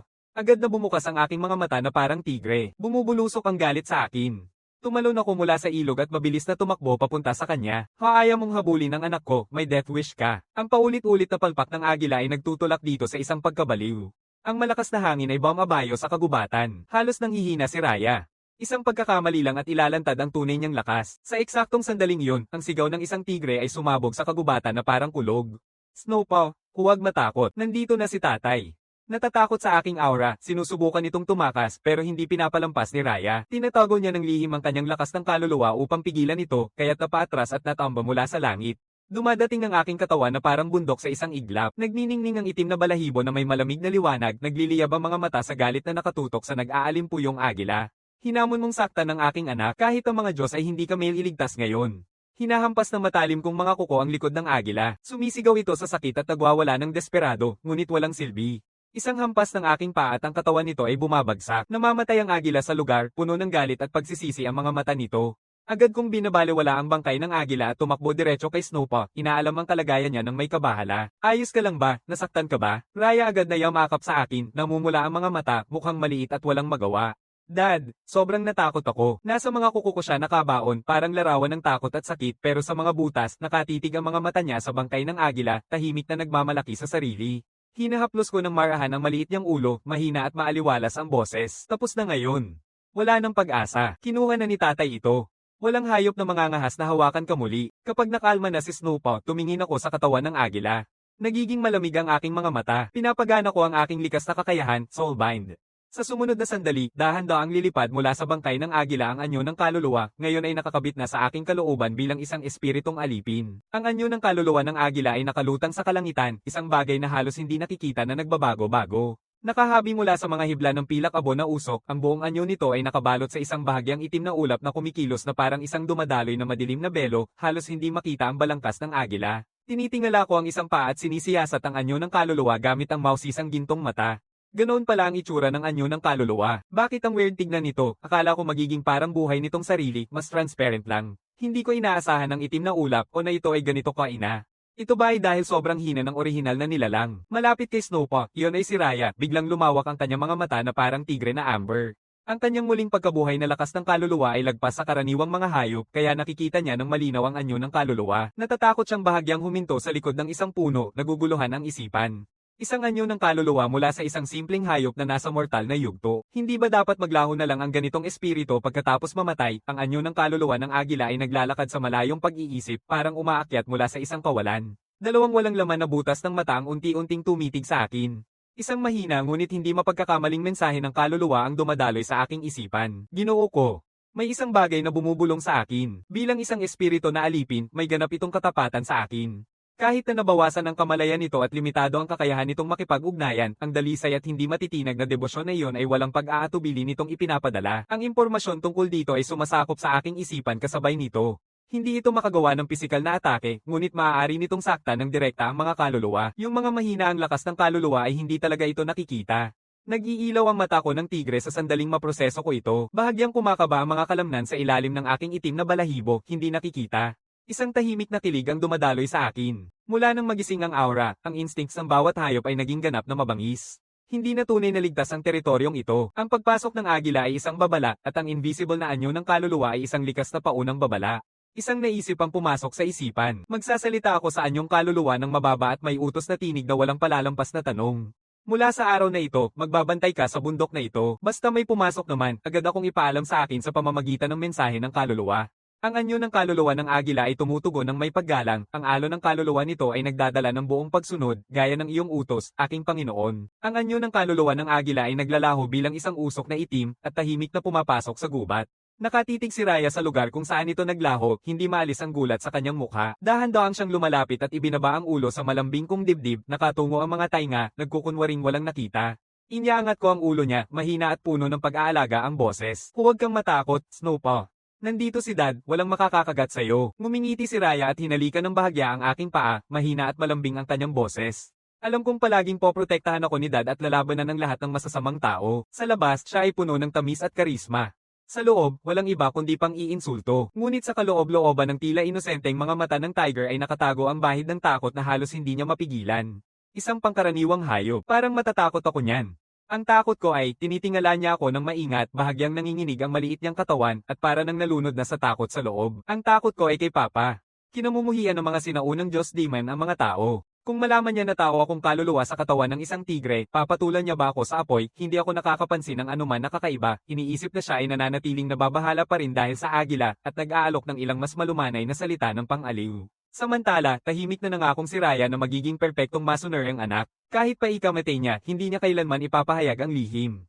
Iniisip ko ang potensyal ni Snowpaw, bigla akong nakaramdam ng matinding pressure. Kung dumating ang araw na hindi ko man lang mapapalo ang sarili kong anak, anong klaseng ama ako noon, tinitigan ko ang isang malapit na malaking bato na may 1,000 jin at naramdaman ko ang isang bagong determinasyon na tumubo. 500 jin, mukhang tama naman. Kaya ko pa itong itulak ng mas mataas mula dito. Tinitigan ko si Snowpaw na nakabaluktot sa tabi ko at isang mainit na pakiramdam ang pumuno sa aking dibdib. Snowpaw, kahit na ikaw ay isang maliit na puting tigre o isang muling ipinanganak na Diyos ng demonyo, sa sandaling tinawag mo akong ama, naging anak kita magpakailan pa man.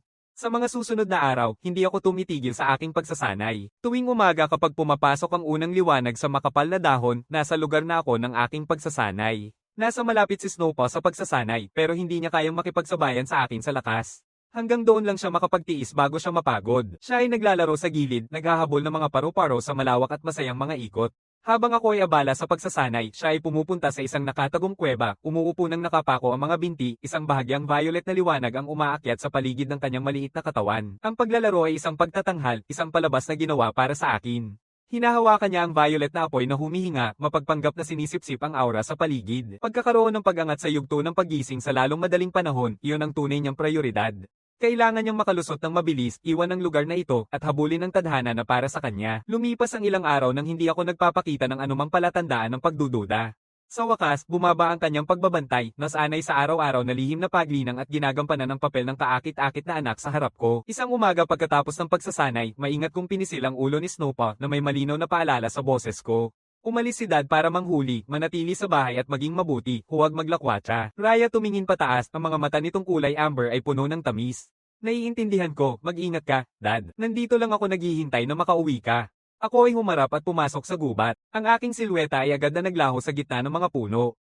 Naghintay si Raya hanggang sa makalayo na ako sa paningin, tiyak na hindi ako babalik agad, saka siya umupo nang nakapako ang mga paa, isang masayang ngiti ang sumisilay sa kanyang mga labi. Nararamdaman niya ang makapal na aura na pumupuno sa paligid, ang mga mata ay kumikislap sa paghihintay.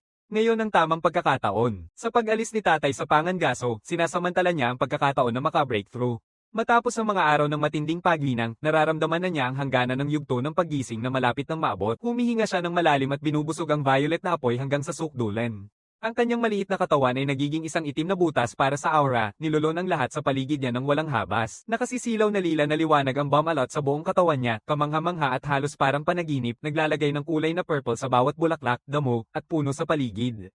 Sa bawat hininga, bumubulusok ang mga alon ng aura na parang dagat. Lumalakas ang kanyang kapangyarihan ng walang humpay. Nakabalot sa mahiwagang puwersa na iyon, tahimik na nagsisimula siyang lumaki ang maliit niyang katawan. Lalong naging malalim ang kulay ng kanyang mga mata sa makulay na violet, kumikislap na may kakaibang ningning. Pagkatapos, sa isang matalim na pihit sa kanyang isipan, parang isang tanikala ang bumagsak at lahat ay nagbago. Biglang bumukas ang kanyang mga violet na mata. Tumalon siya ng masaya. Nagawa ko na, sa wakas, nakalusot na ako sa yugto ng paggising. Ang paggising ng aura ay bago pa rin. Kaunti pa lamang sa mga hayop ang nakaabot na sa yugto ng paggising. Nangunguna na ako sa buong mundo. Ang bawat pagkakataon na namiss ko sa nakaraang buhay ko, Raya, ay nagbabalik sa kanila lahat. Katulad ng nangyari noong ako ay nakalusot, isang pagbaha ng impormasyon ng bamaha sa kanyang isipan mula sa kawalan. Nang matapos niya itong intindihin, doble ang kanyang kasiyahan at ang violet na aura sa paligid niya ay mas lumiwanag pa. Nakatingin si Raya sa sarili niyang mga paa, nakabukas ang mga mata sa kasiyahan. Nagising na ang aking regalo mula sa lahi, hatiin ang anino. Kaya kung gumawa ng mga kopya na may kapangyarihang katumbas ng akin, gaano sila katagal magtatagal depende sa antas ng aking paglinang. Ang kakayahang ito ay malayo sa karaniwan. Mas magiging mas madali ang pagtukso sa mga kalaban at pag-asikaso sa mga gawain.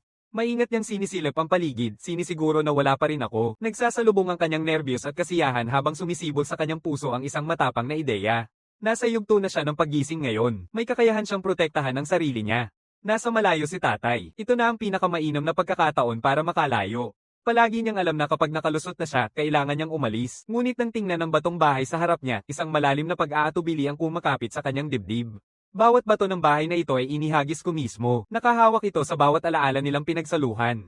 Nakatayo si Raya sa harap ng batong bahay, ang mga kuko niya ay dumudungaw sa lupa nang hindi nag-iisip. Nakatali ang emosyon sa mga mata niyang parang tigre. Sigh. Ayaw ko talagang umalis. Ang lasa ng inihaw na karne ni tatay ang sumasagi sa kanyang isipan. Bahagyang tumitigas ang kanyang lalamunan. Pagkatapos niyang umalis, hindi na niya muling mararamdaman ang kanyang lutuing pagluluto. Alam niya ang katotohanan sa puso niya. Si Cain ay isang muling ipinanganak na dyablo na Diyos. Isa siyang kaluluwa ng tao. Kung sakaling lumabas ang katotohanan, hindi maisip ang mga magiging kahihinatnan. Bukod pa rito, ang paggising ng aura ay naglagay sa kanyang mga pinakamalaking oportunidad noong nakaraang buhay sa kanyang abot tanaw. May mga traidor pa rin mula sa kanyang dating buhay na kailangang habulin, at kailangan niyang makabalik sa yugto ng lupa ng pinakamabilis na paraan. Pinigil ni Raya ang kanyang panga, ang mga mata ay nagliliyab ng determinasyon. Sa buhay na ito, aabutin ko ang yugto sa lupa ng pinakamabilis. Harapin ang anumang kakaibang pagsalakay na darating at gawing bayad ang bawat isang traitor. Hinahawakan ng kanyang mga ngipin, pinapagana ni Raya ang kanyang lihim na teknika.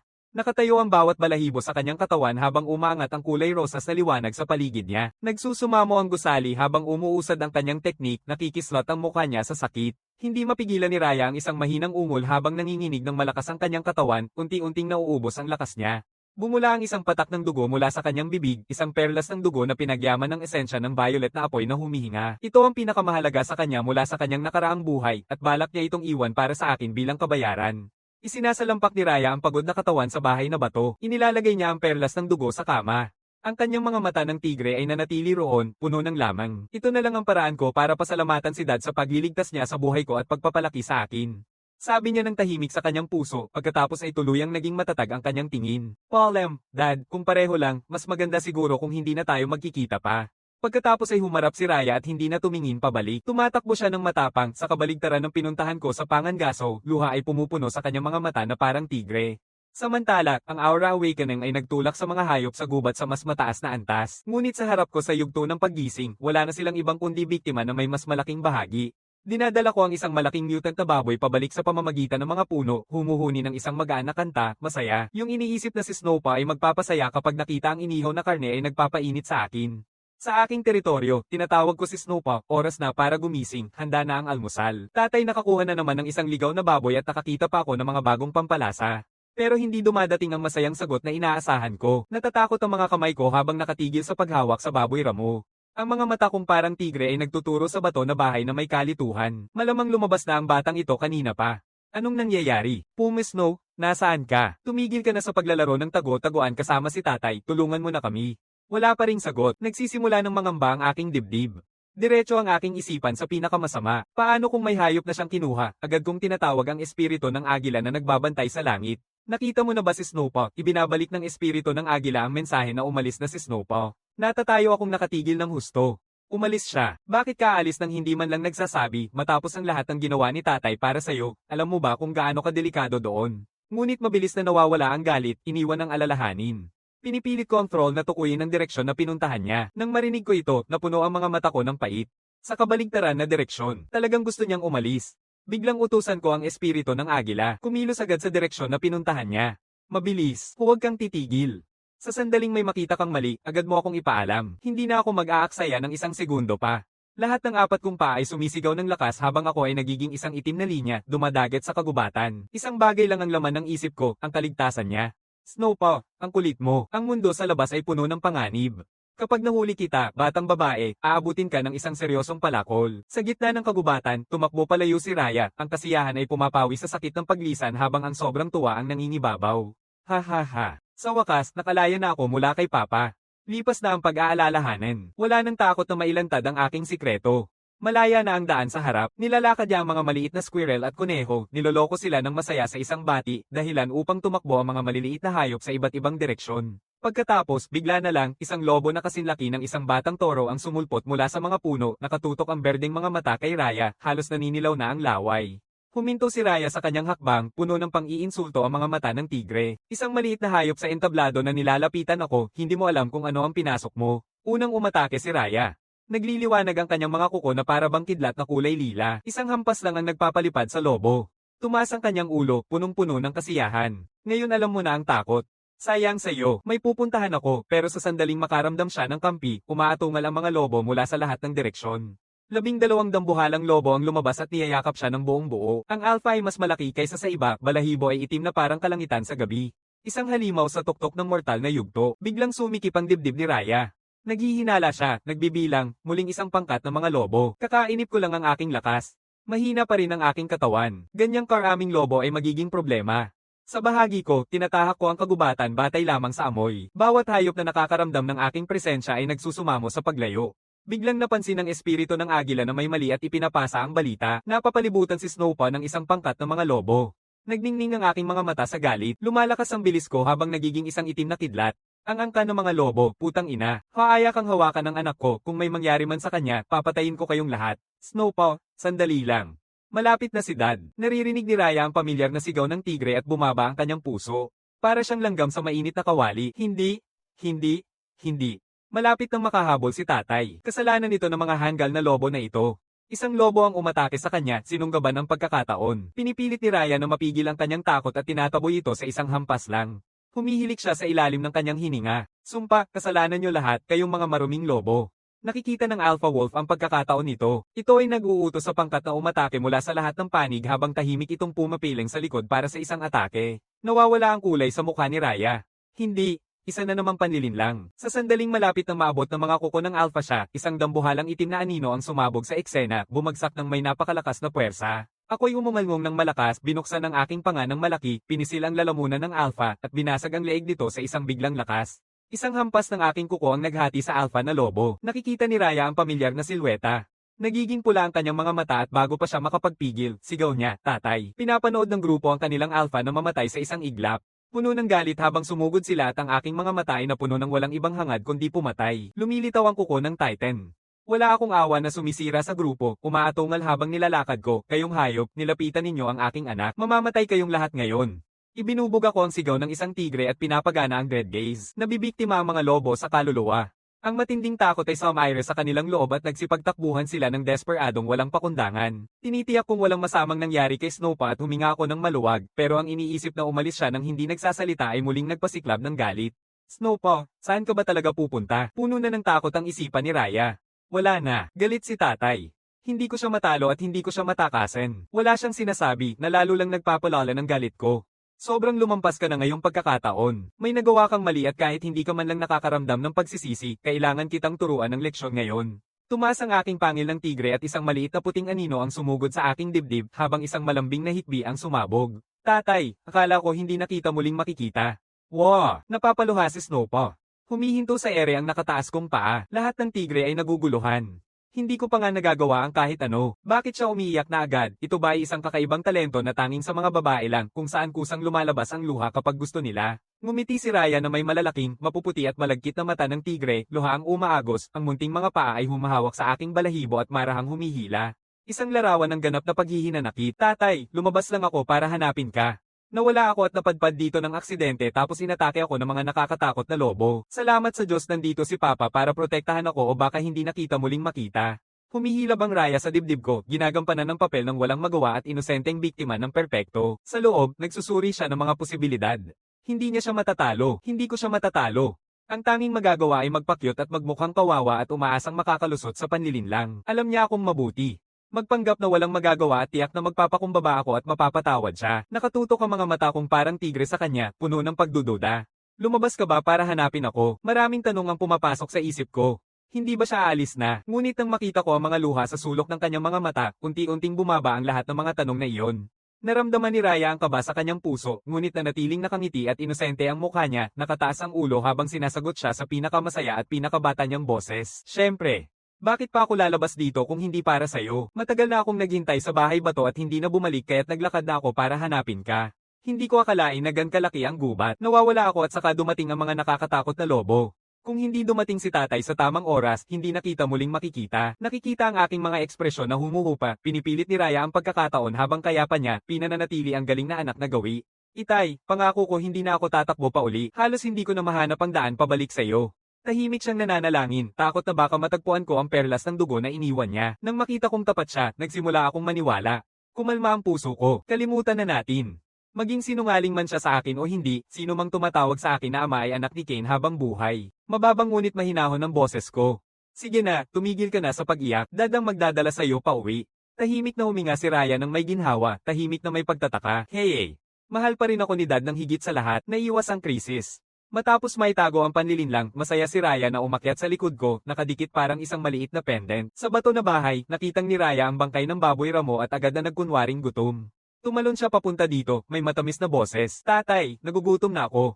Pwedeng pakiluto mo ng karne para sa akin. Ngumingiti ako ng may mapaglarong pagmamahal. Sige, hintayin mo dyan. Pumayag si Raya ng matamis at habang nakatoon ako sa paghuhugas ng karne, pumasok siya sa bahay na bato at agad na itinago ang perlas ng dugo na iniwan niya. Nagtapos ang pagtakas sa kabuoang kabiguan. Sa mga sumunod na araw, naging huwaran si Raya sa magandang asal. Kapag nagsasanay ako, nananatili siya sa aking tabi. Kapag ako ay manghuhuli, nananatili siya sa bahay at nagtatanim.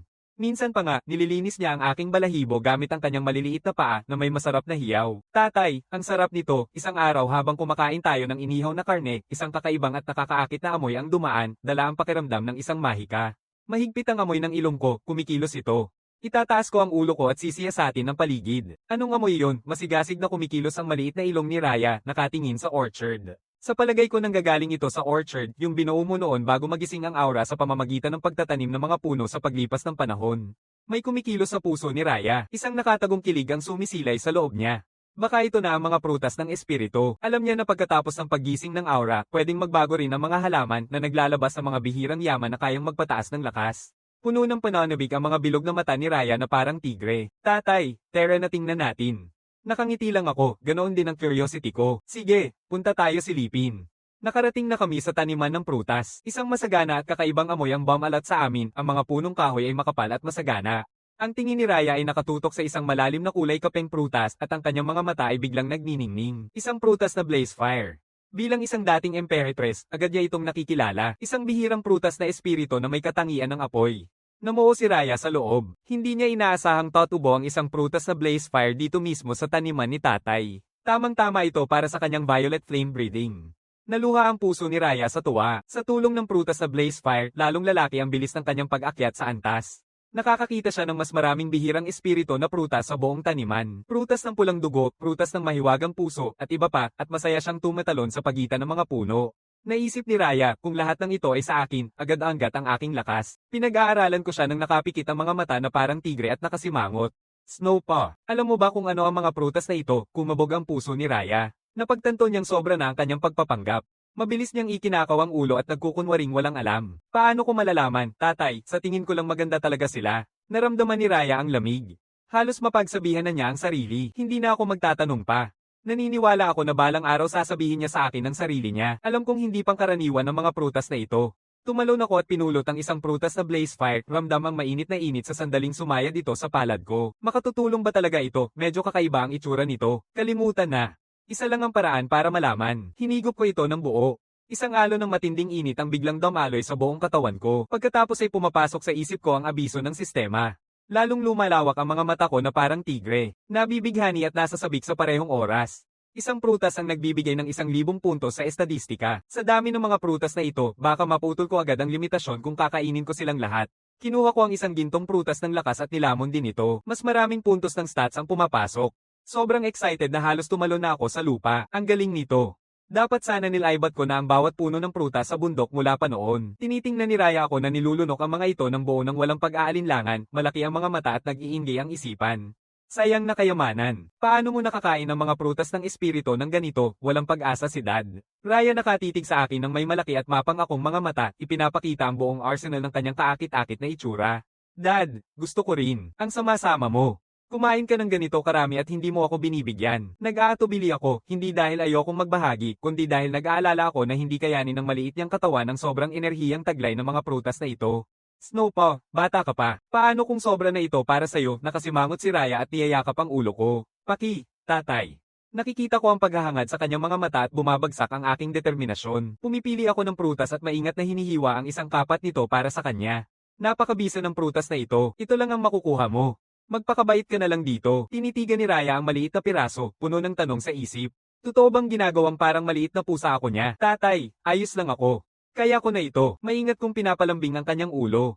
Magtiyaga ka lang. Kapag mas malakas ka na, papayagan ka ni Dad na kumain ng kahit ilan na gusto mo. Tinatanggap ni Raya ang kanyang pagtutol upang mapanatili ang kanyang magandang imahe at hindi na lang nagsasalita. Sige. Pero paglaki ko, kakainin ko ang bawat prutas sa buong orchard na ito. Ngumingiti ako ng may pagmamahal. Sige, paglaki mo, lahat ng ito ay sayo na. Nagpatuloy ako sa pagkain pa ng ilang prutas. Nanonood si Raya ng walang imik, halong pagtataka at pagkadismaya.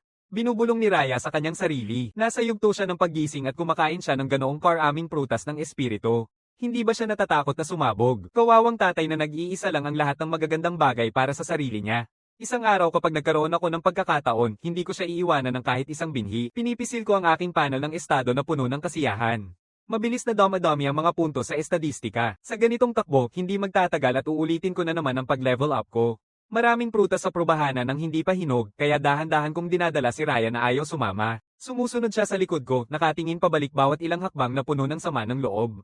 Pagkatapos, may bagong ideya na pumasok sa isip ko. Kapag nagsusugal ako, maaari akong maghanap pa at dalhin ang buong mga puno. Malinaw na naisip na rin ni Raya ang parehong bagay, ngunit hindi na siya magtatangkang tumakas muli, natatakot na mahuli ulit. 2 araw ang lumipas, sa malalim na madilim na sinaunang gubat, dahan-dahan akong gumagalaw sa mga anino na may matalim na konsentrasyon. Kasama ng espiritu ng agila na troll, mayroon na akong 2 bagong troll na nakatali sa aking kagustuhan, isang mutant na itim na oso at isang mutant na higanteng ahas. Ang pagbind ng 3 anyo ng kaluluwa ay nagpaparamdam ng bahagyang kirot sa aking kaluluwa at nagpapatunay na sa pangunahing antas ng pagkakabit ng kaluluwa, 5 ang limitasyon nito. Ang paggamit ng mga anyo ng kaluluwa upang maghanap ng mga espiritu ng prutas ay 4 na beses na mas epektibo. Inilalayo rin nila si Snowpaw sa panganib. Hindi nakikita at makalibot ng malaya, sila ang perpektong tagapagmasid sa paghahanap ng bihirang mga prutas. Sa sandaling iyon, nagpadala ang troll ng espiritu ng agila ng biglaang mensahe.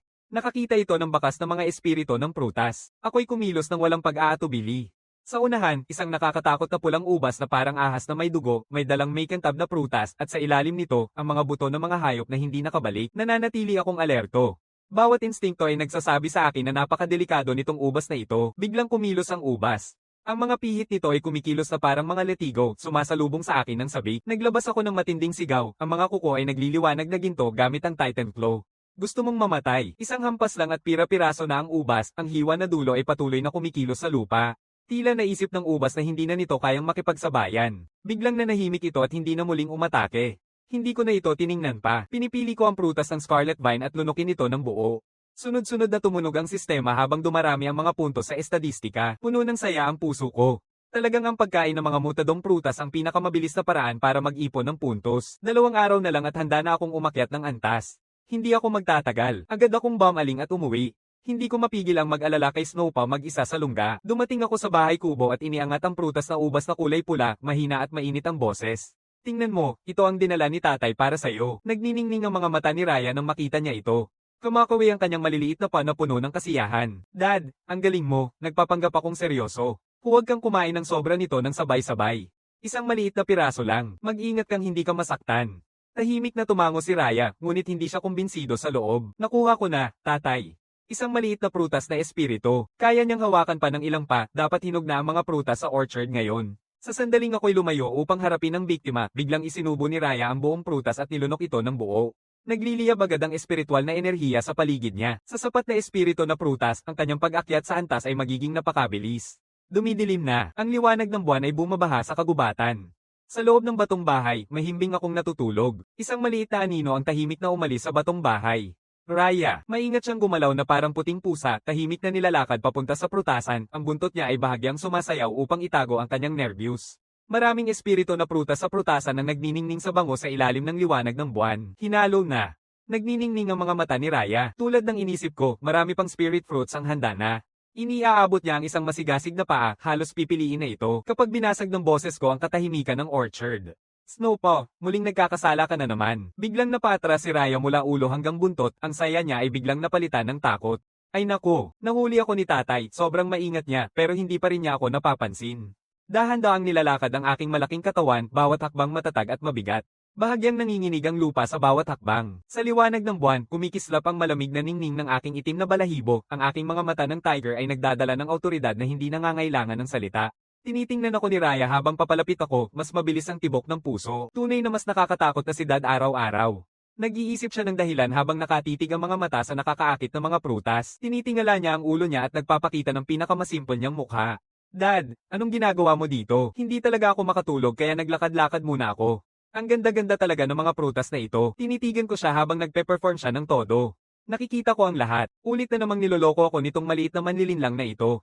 Gusto lang niya ng merienda, simple at walang halong duda. Hindi ang prutas ang aking pinipigil, kundi ang alalahanin na hindi kayang tiisin ng maliit niyang katawan ang lakas na nasa loob nito. Kung pipilitin niya at masaktan sa pagtatangka, makakahanap pa ako ng mas maraming prutas, pero hindi ko kayang mawala si Snowpaw. Tapos mo na bang lunukin ang binigay ko sa'yo kanina? Commandant si Raya, tapos agad na napansin at mabilis na tumango. Huwag mag-alala, Dad, natanggap na lahat ng ito.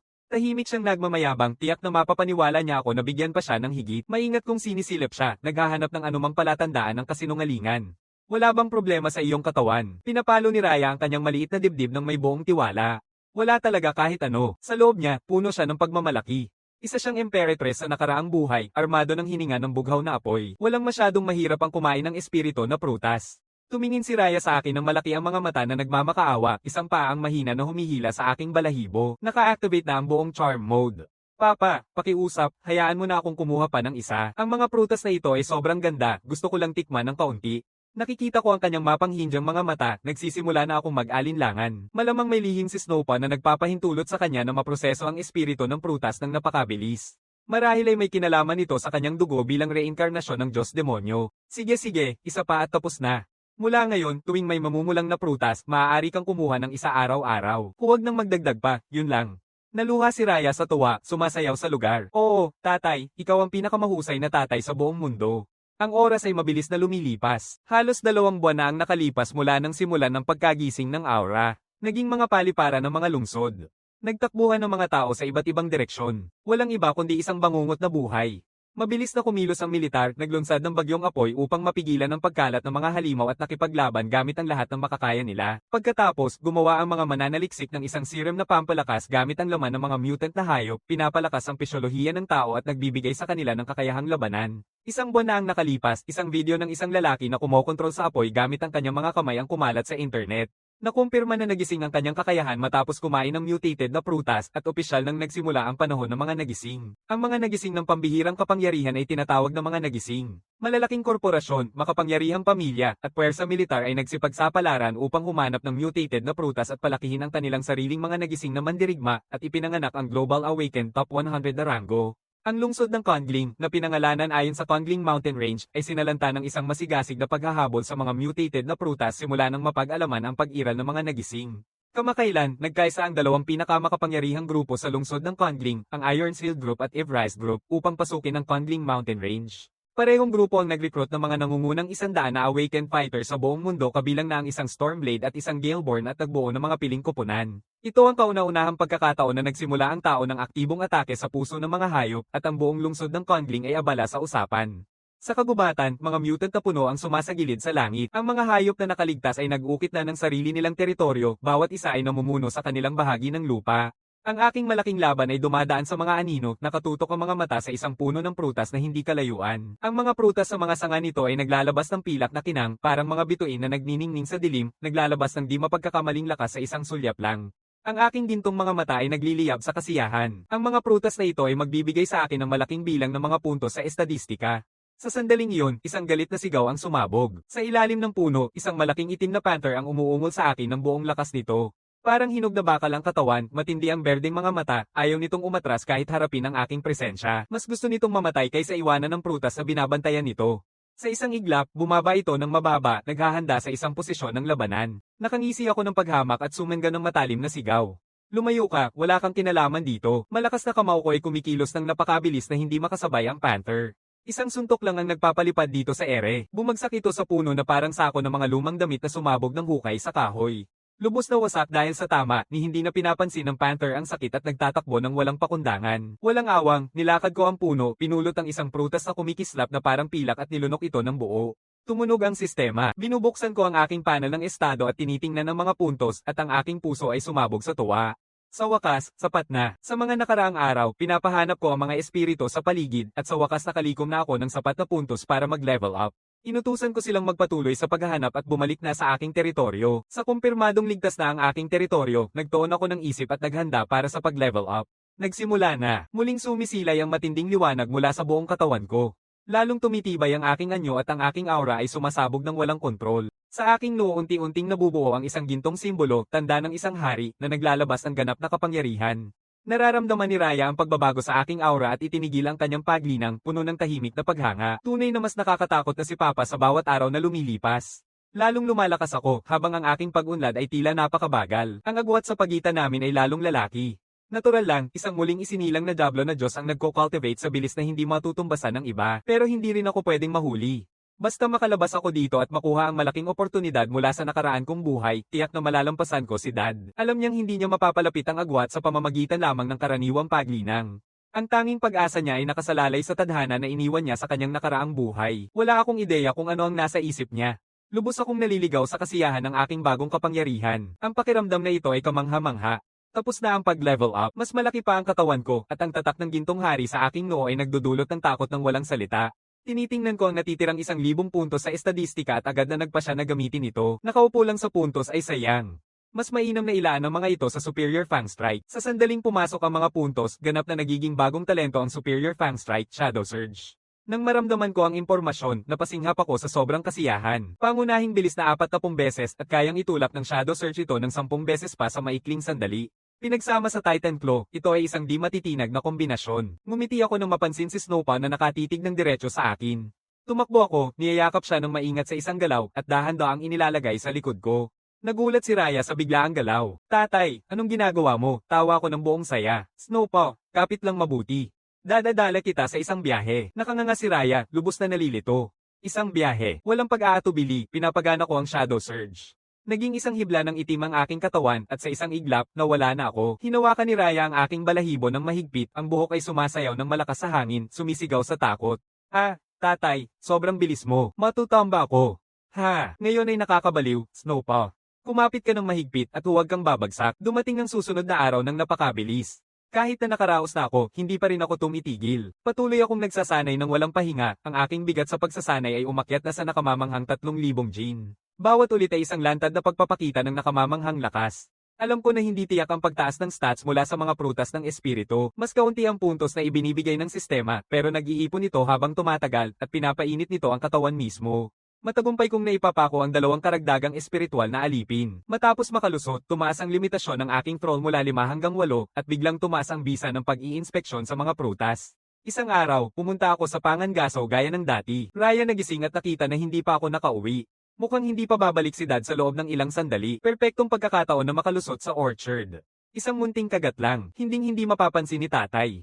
Nagtatago siya at naging isang hibla ng kulay violet na liwanag, masiglang tumakbo papunta sa orchard. Prutas, narito na si Raya. Ngunit sa sandaling makarating siya sa probaryo, ang nakikita niya ay agad na nagpasiklab sa kanyang galit. Isang napakalaking itim na anino ang malayang nag-iikot sa probaryo, walang pakialam sa pagkuha ng mga espiritu ng prutas. Para kang nasa isang buffet na walang katapusang pagkain, lumapit si Raya upang tingnan ng mabuti. Isa itong malaking itim na oso, kasinlaki ng isang maliit na burol. Nanginginig ang kanyang mga kuko sa pagkakakuyom, sumisigaw siya sa galit. Walang hiya kang hayop, hahayaan mong mangagaw sa taniman ng tatay ko, didikitan kita sa lupa. Tumingin ang oso sa kanya, puno ng pang-iinsulto ang mga mata, hindi siya pinapansin, at muling nilulon ang isa pang prutas. Nanginginig si Raya sa galit, nagliliyab ang bilog niyang mga mata na parang tigre, namumula ang mga pisngi sa inis. Naalala niya ito ng perpekto, pinangako na ni Dad na ang bawat prutas sa orchard na ito ay sa kanya na. Ang mga prutas na ito ang kanyang mga yaman at ang pundasyon ng kanyang kinabukasan na pagtatanim. Bawat prutas na sinisira ng oso na ito ay isang hakbang na ninakaw mula sa kanyang daan pasulong. Nakatitig si Raya sa oso, nakatikom ang mga kuko. Iyan ang mga regalo na iningatan ni Dad para sa akin. Ang pangit mong hayop. Pagsisisihan mo ito, dahil wala ako sa paligid, binibitawan ni Raya ang lahat ng pag-iingat. Ito ang perpektong pagkakataon upang subukan kung gaano nakalayo ang narating ng kanyang paglinang. Sumabog ang kulay violet na liwanag sa paligid niya na parang isang napakaliwanag na nakasisilaw na baluti. Sa susunod na sandali, ang kanyang maliit na katawan ay nagiging isang pana mula sa isang pana, diretso nitong tinatamaan ng oso. Wala itong ideya na nasa seryosong panganib ito. Para sa kanya, si Raya ay isang maliit na bagay na kayang puksain gamit ang isang paw. Patuloy nitong ibinaba ang ulo, kumakain ng prutas-prutas, ang katas ay dumadaloy mula sa bibig nito, habang ang malaking katawan ay sumisipa sa mga sanga ng puno habang kumakain. Sa wakas, nararamdaman ng tamad na oso na may mali, ngunit sa sandaling siya ay humarap, isang bughaw na anino ang nasa harap na niya. Nagsusumigaw si Raya ng galit, "Ang pangit mong hayop, tumigil ka dyan." Tama, malakas na tinamaan ng kanyang paw na may kargang violet ang noo ng oso. Ang maliit na katawan na iyon ay may nakakatakot na lakas. Ang dambuhalang oso ay natamba ng patagilid. Umiikot ang ulo ng oso, umalingasaw ang bungo at sandali itong nagkakaroon ng malay. Nang mapagtanto nitong naitamba siya ng maliit na puting tigre, sumabog ito sa galit, tinatapik ang dibdib at umuungal, pakiramdam ay ganap na napahiya. Raya ay umiwas ng walang kahirap-hirap, mata ay puno ng pang-iinsulto. Ang tanga mong oso, kinukuha ang aking prutas tapos aacting na matapang. Hindi mo nga ako kayang maabot, hindi makapuntos kahit isang beses, ang oso ay sumabog sa galit. Nababaliw ang mata nito at ang katawan ay lumaki ng doble, ang lakas ng presensya nito ay pumuno sa hangin. Bahagyang nagulat si Raya, nakataas ang isang kilay, isang regalo mula sa dugo, at ito rin ay isang oso sa yugto ng paggising. So ano, ang yugto ng paggising ay walang saysay sa akin. Siya ay isang emperetres noong nakaraang buhay, at sa tulong ng mga prutas ng espiritu sa kanyang pagsasaka, naabot na niya ang kalagitnaan ng yugto ng paggising. Hindi man lang nakikita bilang banta ang maagang paggising na oso. Isang naisip ang pumasok sa isipan ni Raya. Akala mo ikaw lang ang may regalo, pinapagana niya ang Phantom Split at agad na lumalabas ang ilang magkakatulad na kopya niya, pumapaligid sa oso mula sa lahat ng panig. Nakatingin ang oso sa maraming puting tigre, labis na nagugulat at bago pa ito makagalaw, nagsimula na ang atake mula sa lahat ng direksyon. Patuloy na kumikislap ang kulay violet na liwanag. Ang oso ay umuungol habang sunod-sunod ang mga suntok, unti-unting nanghihina ang galaw nito, hindi nito maabot si Raya kahit gaano pa ito kahirap. Naging malamig at matalim ang boses ni Raya. Ngayon alam mo nang mali ang pinasukan mo. Nagnakaw ka ng mga prutas ng aking espiritu. Ngayon, papaluin kita hanggang sa susunod na linggo at pagkatapos ay tatapusin kita bilang parangal sa bawat prutas na nasayang mo. Habang papalapit si Raya para tapusin, biglang yumuko ang oso, nakatakip ang mga braso sa ulo, nanginginig ng walang humpay, aktibong nananawagan ng awa. Huminto si Raya, tunay na interesado. Talaga bang marunong kang makiusap? Nabanggana ng oso ang pangunahing katalinuhan at agad pumasok sa isipan ni Raya ang ideya na kunin siya bilang tagasunod. Iniisip ni Raya ito ng mabuti. Kayang atali ni tatay ang mga espiritu na alipin pero karapat-dapat ang isang dating imperatress na magkaroon ng sarili niyang mga tagasunod. Matapos kumain ng napakaraming prutas niya, utang ng 100 beses ang bear na ito sa kanya at maaaring maging kapaki-pakinabang ito. Lumapit si Raya sa bear at ngumiti ng bahagyang gamit ang kanyang paa. Papapalampasin kita, pero mula sa araw na ito, magtatrabaho ka para sa akin. Hindi lubos na naiintindihan ng oso kung ano ang ibig sabihin yun, pero alam nitong ang pagsunod ay nangangahulugang kaligtasan. Marahas nitong tumango, pinipisil ang lupa gamit ang ulo at nag-iiwan ng mga butas sa lupa. Ngumiti si Raya ng may kasiyahan. Hindi masama, mabilis kang maka-absorb. Pagkatapos ay binubuksan niya ang kanyang lihim na paraan. Isang sinag ng liwanag ang pumapasok sa isipan ng oso, nilalagdaan ng isang kasunduan ng dugo, binibigyan si Raya ng ganap na kontrol sa buhay at kamatayan nito. Magaling, hanapin mo pa ako ng mas maraming espiritu na prutas. Magmadali ka at umalis na dito. Baka bumalik si tatay ko at hindi ka makakalayo kung makita ka niya. Parang isang bilanggo na binigyan ng amnestiya, tumakbo ang oso pababa sa bundok ng buong bilis at sa mismong sandaling iyon ay bumalik ako mula sa pangangaso, dumating kasabay ng nakikita ko ang isang oso na nagtatakbuhan ng labis na takot. Naramdaman ng oso ang nakakatakot na aura ni Kane at ang alaala ng pambubugbog kay Raya ay pumasok sa isip nito at bigla itong bumagsak, tuluyang napapagod ang mga paa. Tumingin ako sa nanginginig na oso at napailing ng maikling tawa. Nalimutan nitong dalhin ang tapang nito habang nag-e-evolve. Ang simple lang, talagang napaka-primitive nito. Sa labas ng bahay bato, nakahiga si Raya sa ibabaw ng isang makinis na bato, pinapanood si Kane na nagbubuhat ng mga bato na may hitsurang walang pakialam. Talaga bang may silbi ang ganitong uri ng primitibong pagsasanay sa katawan? Napanood niya si Kane lumakas ng sariling mata at hindi pa rin maintindihan kung paano nakakagawa ng ganitong malakas na resulta ang isang bagay na napakasimple. Naramdaman ni Raya ang aking aura at tahimik na naisip, malamang nasa huling yugto na si Dad ng kanyang paggising. Mas malakas na ang kanyang presensya kaysa dati. Kung magpapabaya pa ako dito, hindi na ako makakatalo sa kanya.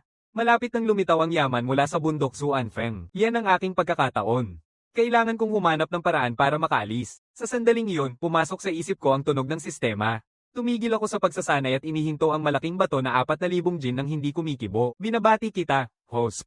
7 araw na sunod-sunod na pag-angat ng 4,000 jin araw-araw. Gantimpala, 200 punto sa estadistika. Raya ay nagsusumamo at binubuhat ang isang mangkok ng tubig gamit ang parehong mga paa, pilit sa bigat nito. Dad, sigurado akong nauuhaw ka. Narito, uminom ka muna. Ibinaba ko ang ulo ko at malakas na uminom, nakangiti ng mainit. Snow pa, ang bait-bait mong babae.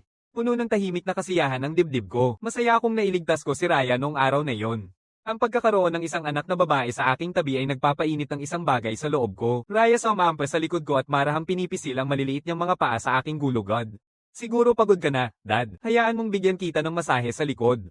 Ang aking mga tainga ay kumikilos ng tahimik sa kasiyahan. Itong anak kong ito, karapat-dapat sa bawat pagmamahal na ibinigay ko sa kanya. Pero sa puso niya, sinasabi ni Raya sa sarili, ituring mong pagtupad ito sa tungkulin bilang pasasalamat sa pagpapalaki sa kanya ni Dad. Sa huli, aalis na siya sa lalong madaling panahon.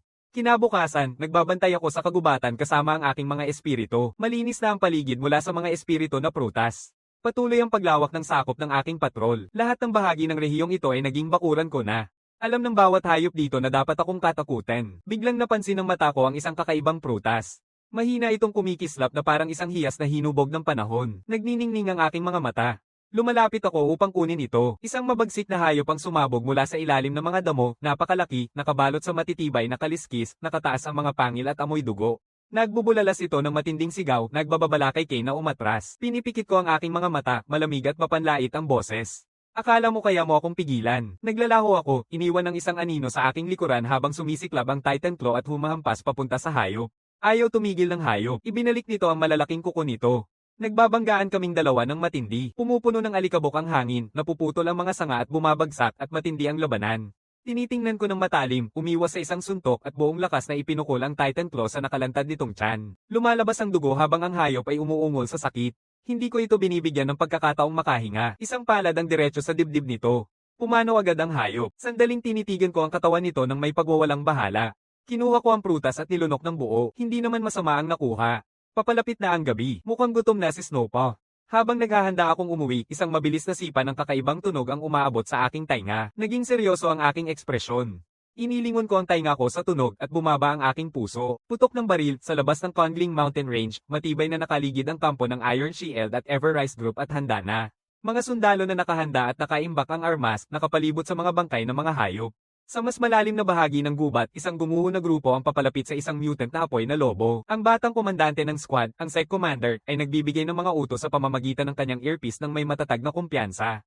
Lahat ng unit ay bumubuo ng isang formasayon sa paligid. Huwag masyadong lumapit, halos nang ubos na ito. Gisingin ng squad, bantayan ang mga nasasaktan at putulin ang anumang pagtakas. Ang ikatlo at ikaapat na grupo ay nakahanda upang pumasok. Ang mutant na lobo ng apoy ay nakasuot ng matibay na kaliskis. Halos walang tama ang mga bala. Ito ay sumisigaw ng galit at naglalabas ng isang malakas na alon ng nagngangalit na apoy na sumasakop sa buong larangan. Nagmamadaling magpumilit ang mga nagising na mandirigma, halos mapigilan na. Isang pilak na anyo ang bumaba mula sa langit. Dumating na ang isang nangungunang 100 na gising na mandirigma sa buong mundo. Ang Stormblade. Nagniningning ang malalaking pakpak na may makulay na liwanag. Kumikislap ang mga mata ng Stormblade habang siya ay sumisigaw sa malamig na utos. Lahat, umatras kayo, ibinababa ng Stormblade ang kanyang mga pakpak at nagbuga ng isang bagyong kidlat, winawasak ang atake ng apoy na lobo sa isang iglap. Tumingin ang lobo ng matalim, ngunit wala ng lalabasan. Sumugod ito sa isang desperadong pag-atake pabalik. Magsasalita ng malamig ang Stormblade, isang hayop na may nagising na talento. Mas malakas ito, mas lalo itong nagiging mahalaga. Napapalingon siya sa likod ng lobo, itinaas ang kamay at tinawag ang isang kidlat.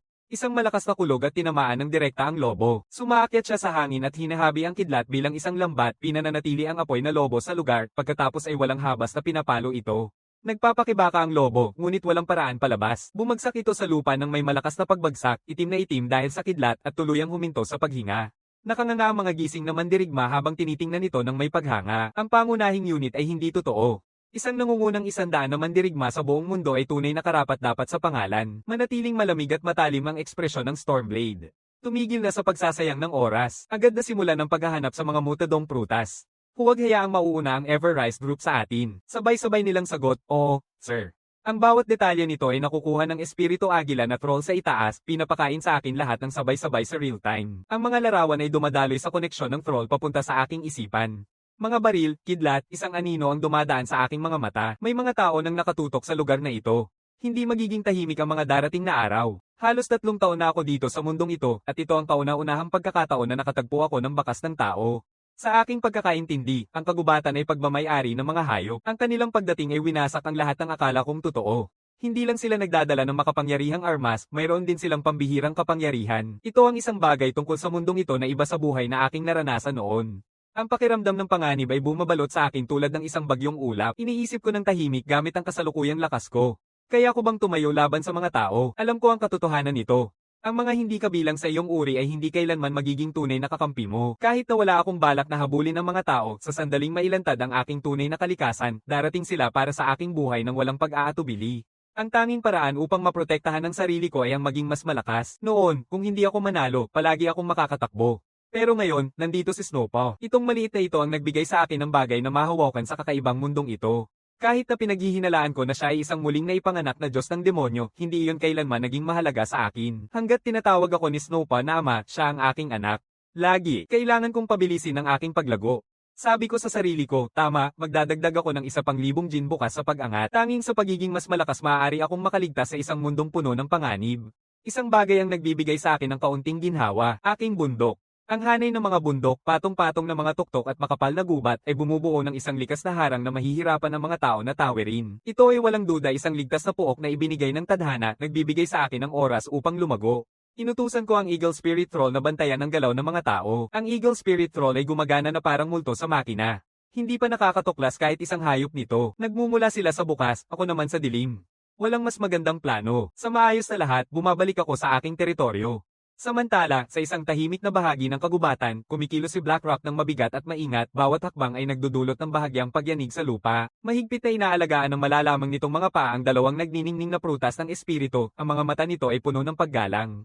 Hindi ang mga prutas ang pinagpapahalagahan nito, kundi si Raya, na malapit nang tanggapin ang mga ito. Tumatagos si Blackrock sa kagubatan at nararating ang lugar ng pagtitipon na napagkasundoan nila ni Raya. Hindi ito malayo sa aking teritoryo, nasa ibabaw lang ng isang maliit na burol, pero kung hindi ako sadyang maghahanap, hindi ko makikita ang lugar na ito. Tahimik na nakatayo si Raya sa isang bahagi ng liwanag at anino, ang kanyang maliit na katawan ay puno ng tahimik na enerhiya. Nang makita ni Blackrock si Raya, ito ay umuungol ng masigasig at mabilis na umusad, dahan-daang yumuko ang malaking ulo nito upang ilagay ang mga prutas sa harap niya. Ang dating mabagsik nitong katawan, ngayon ay ganap na maamo. Kinuha ni Raya ang mga prutas gamit ang kanyang maliliit na paa ng tigre, nakangiti ang mga mata sa tuwa. Binati niya ng isang konting haplos ang malaking ulo ni Blackrock na may kasiyahan. Magaling, Blackrock. Nang marinig ang papuri, ang napakalaking katawan ni Blackrock ay umiindayog sa kasiyahan, parang batang sinabihan na magaling ang ginawa. Inangat nito ang ulo at tinitigan siya ng tapat at simple ang mga mata na gumagawa ng mababang ingay na parang rumble. Tumaas ang baba ni Raya at nagsalita kay Blackrock ng may autoridad. Ipagpatuloy mo ang magandang trabaho, kapag naging malakas na ako, gagawin kong sulit ang lahat para sa iyo. Hindi ganap na naintindihan ni Blackrock ang buong kahulugan, ngunit tinapak nito ang dibdib at umalingaw-ngaw ang sunod-sunod na masigasig na hikbi, tapat na ipinapakita ang katapatan nito. Sige, umalis ka na ngayon. Malapit nang bumalik si tatay. Huwag mong hayaang makita kanya dito. Hinahayaan ni Raya itong umusad, may mabilis na kislap ng tuso sa kanyang maliwanag na mata. Wala siyang balak ipaalam sa akin ang tungkol sa kanyang kasunduan kay Blackrock at hindi niya maaaring hayaan akong malaman na may dalang kaluluwa ng tao siya. Sumusunod si Blackrock ng walang tanong, umiikot at naglalaho sa mga puno. Pinapakain ng kumakalat na aura, sobrang tumaba ang mga dahon dito, ang damo ay tumataas ng ilang metro, at sa loob ng ilang sandali, tuluyang natabunan ng berde ang malaking katawan na iyon. Tanging kapag sigurado na siyang tuluyang nawala si Blackrock, saka siya gagalaw at uuwi ng walang alalahanin. Ang hindi niya alam ay napansin ko na ang pakikitungo niya kay Blackrock sa pamamagitan ng mga espiritu na alipin, ngunit sa pag-iisip na posibleng may pinagmulan siyang demonyong Diyos, wala akong balak na ipilit ang usapin.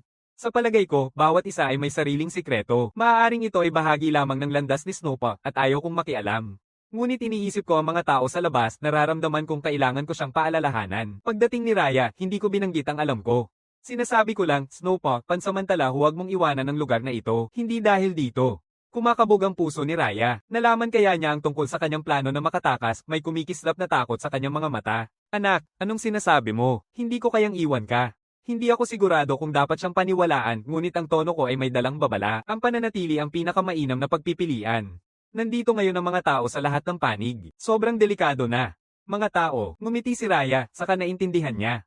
Nagsimula ng kumilos ang mga tao laban sa mga hayop. Bilang isang dating isa sa mga pinakamalakas na mandirigma ng tao sa nakaraan niyang buhay, may kaunting pagkaunawa siya kung paano kumilos ang mga tao. Pero sa buhay na ito, parang mas mabilis silang kumilos kaysa sa naaalala niya. Nakikita si Raya na nakapako, akala ko hindi niya naiintindihan kaya nagmamadali akong magpaliwanag.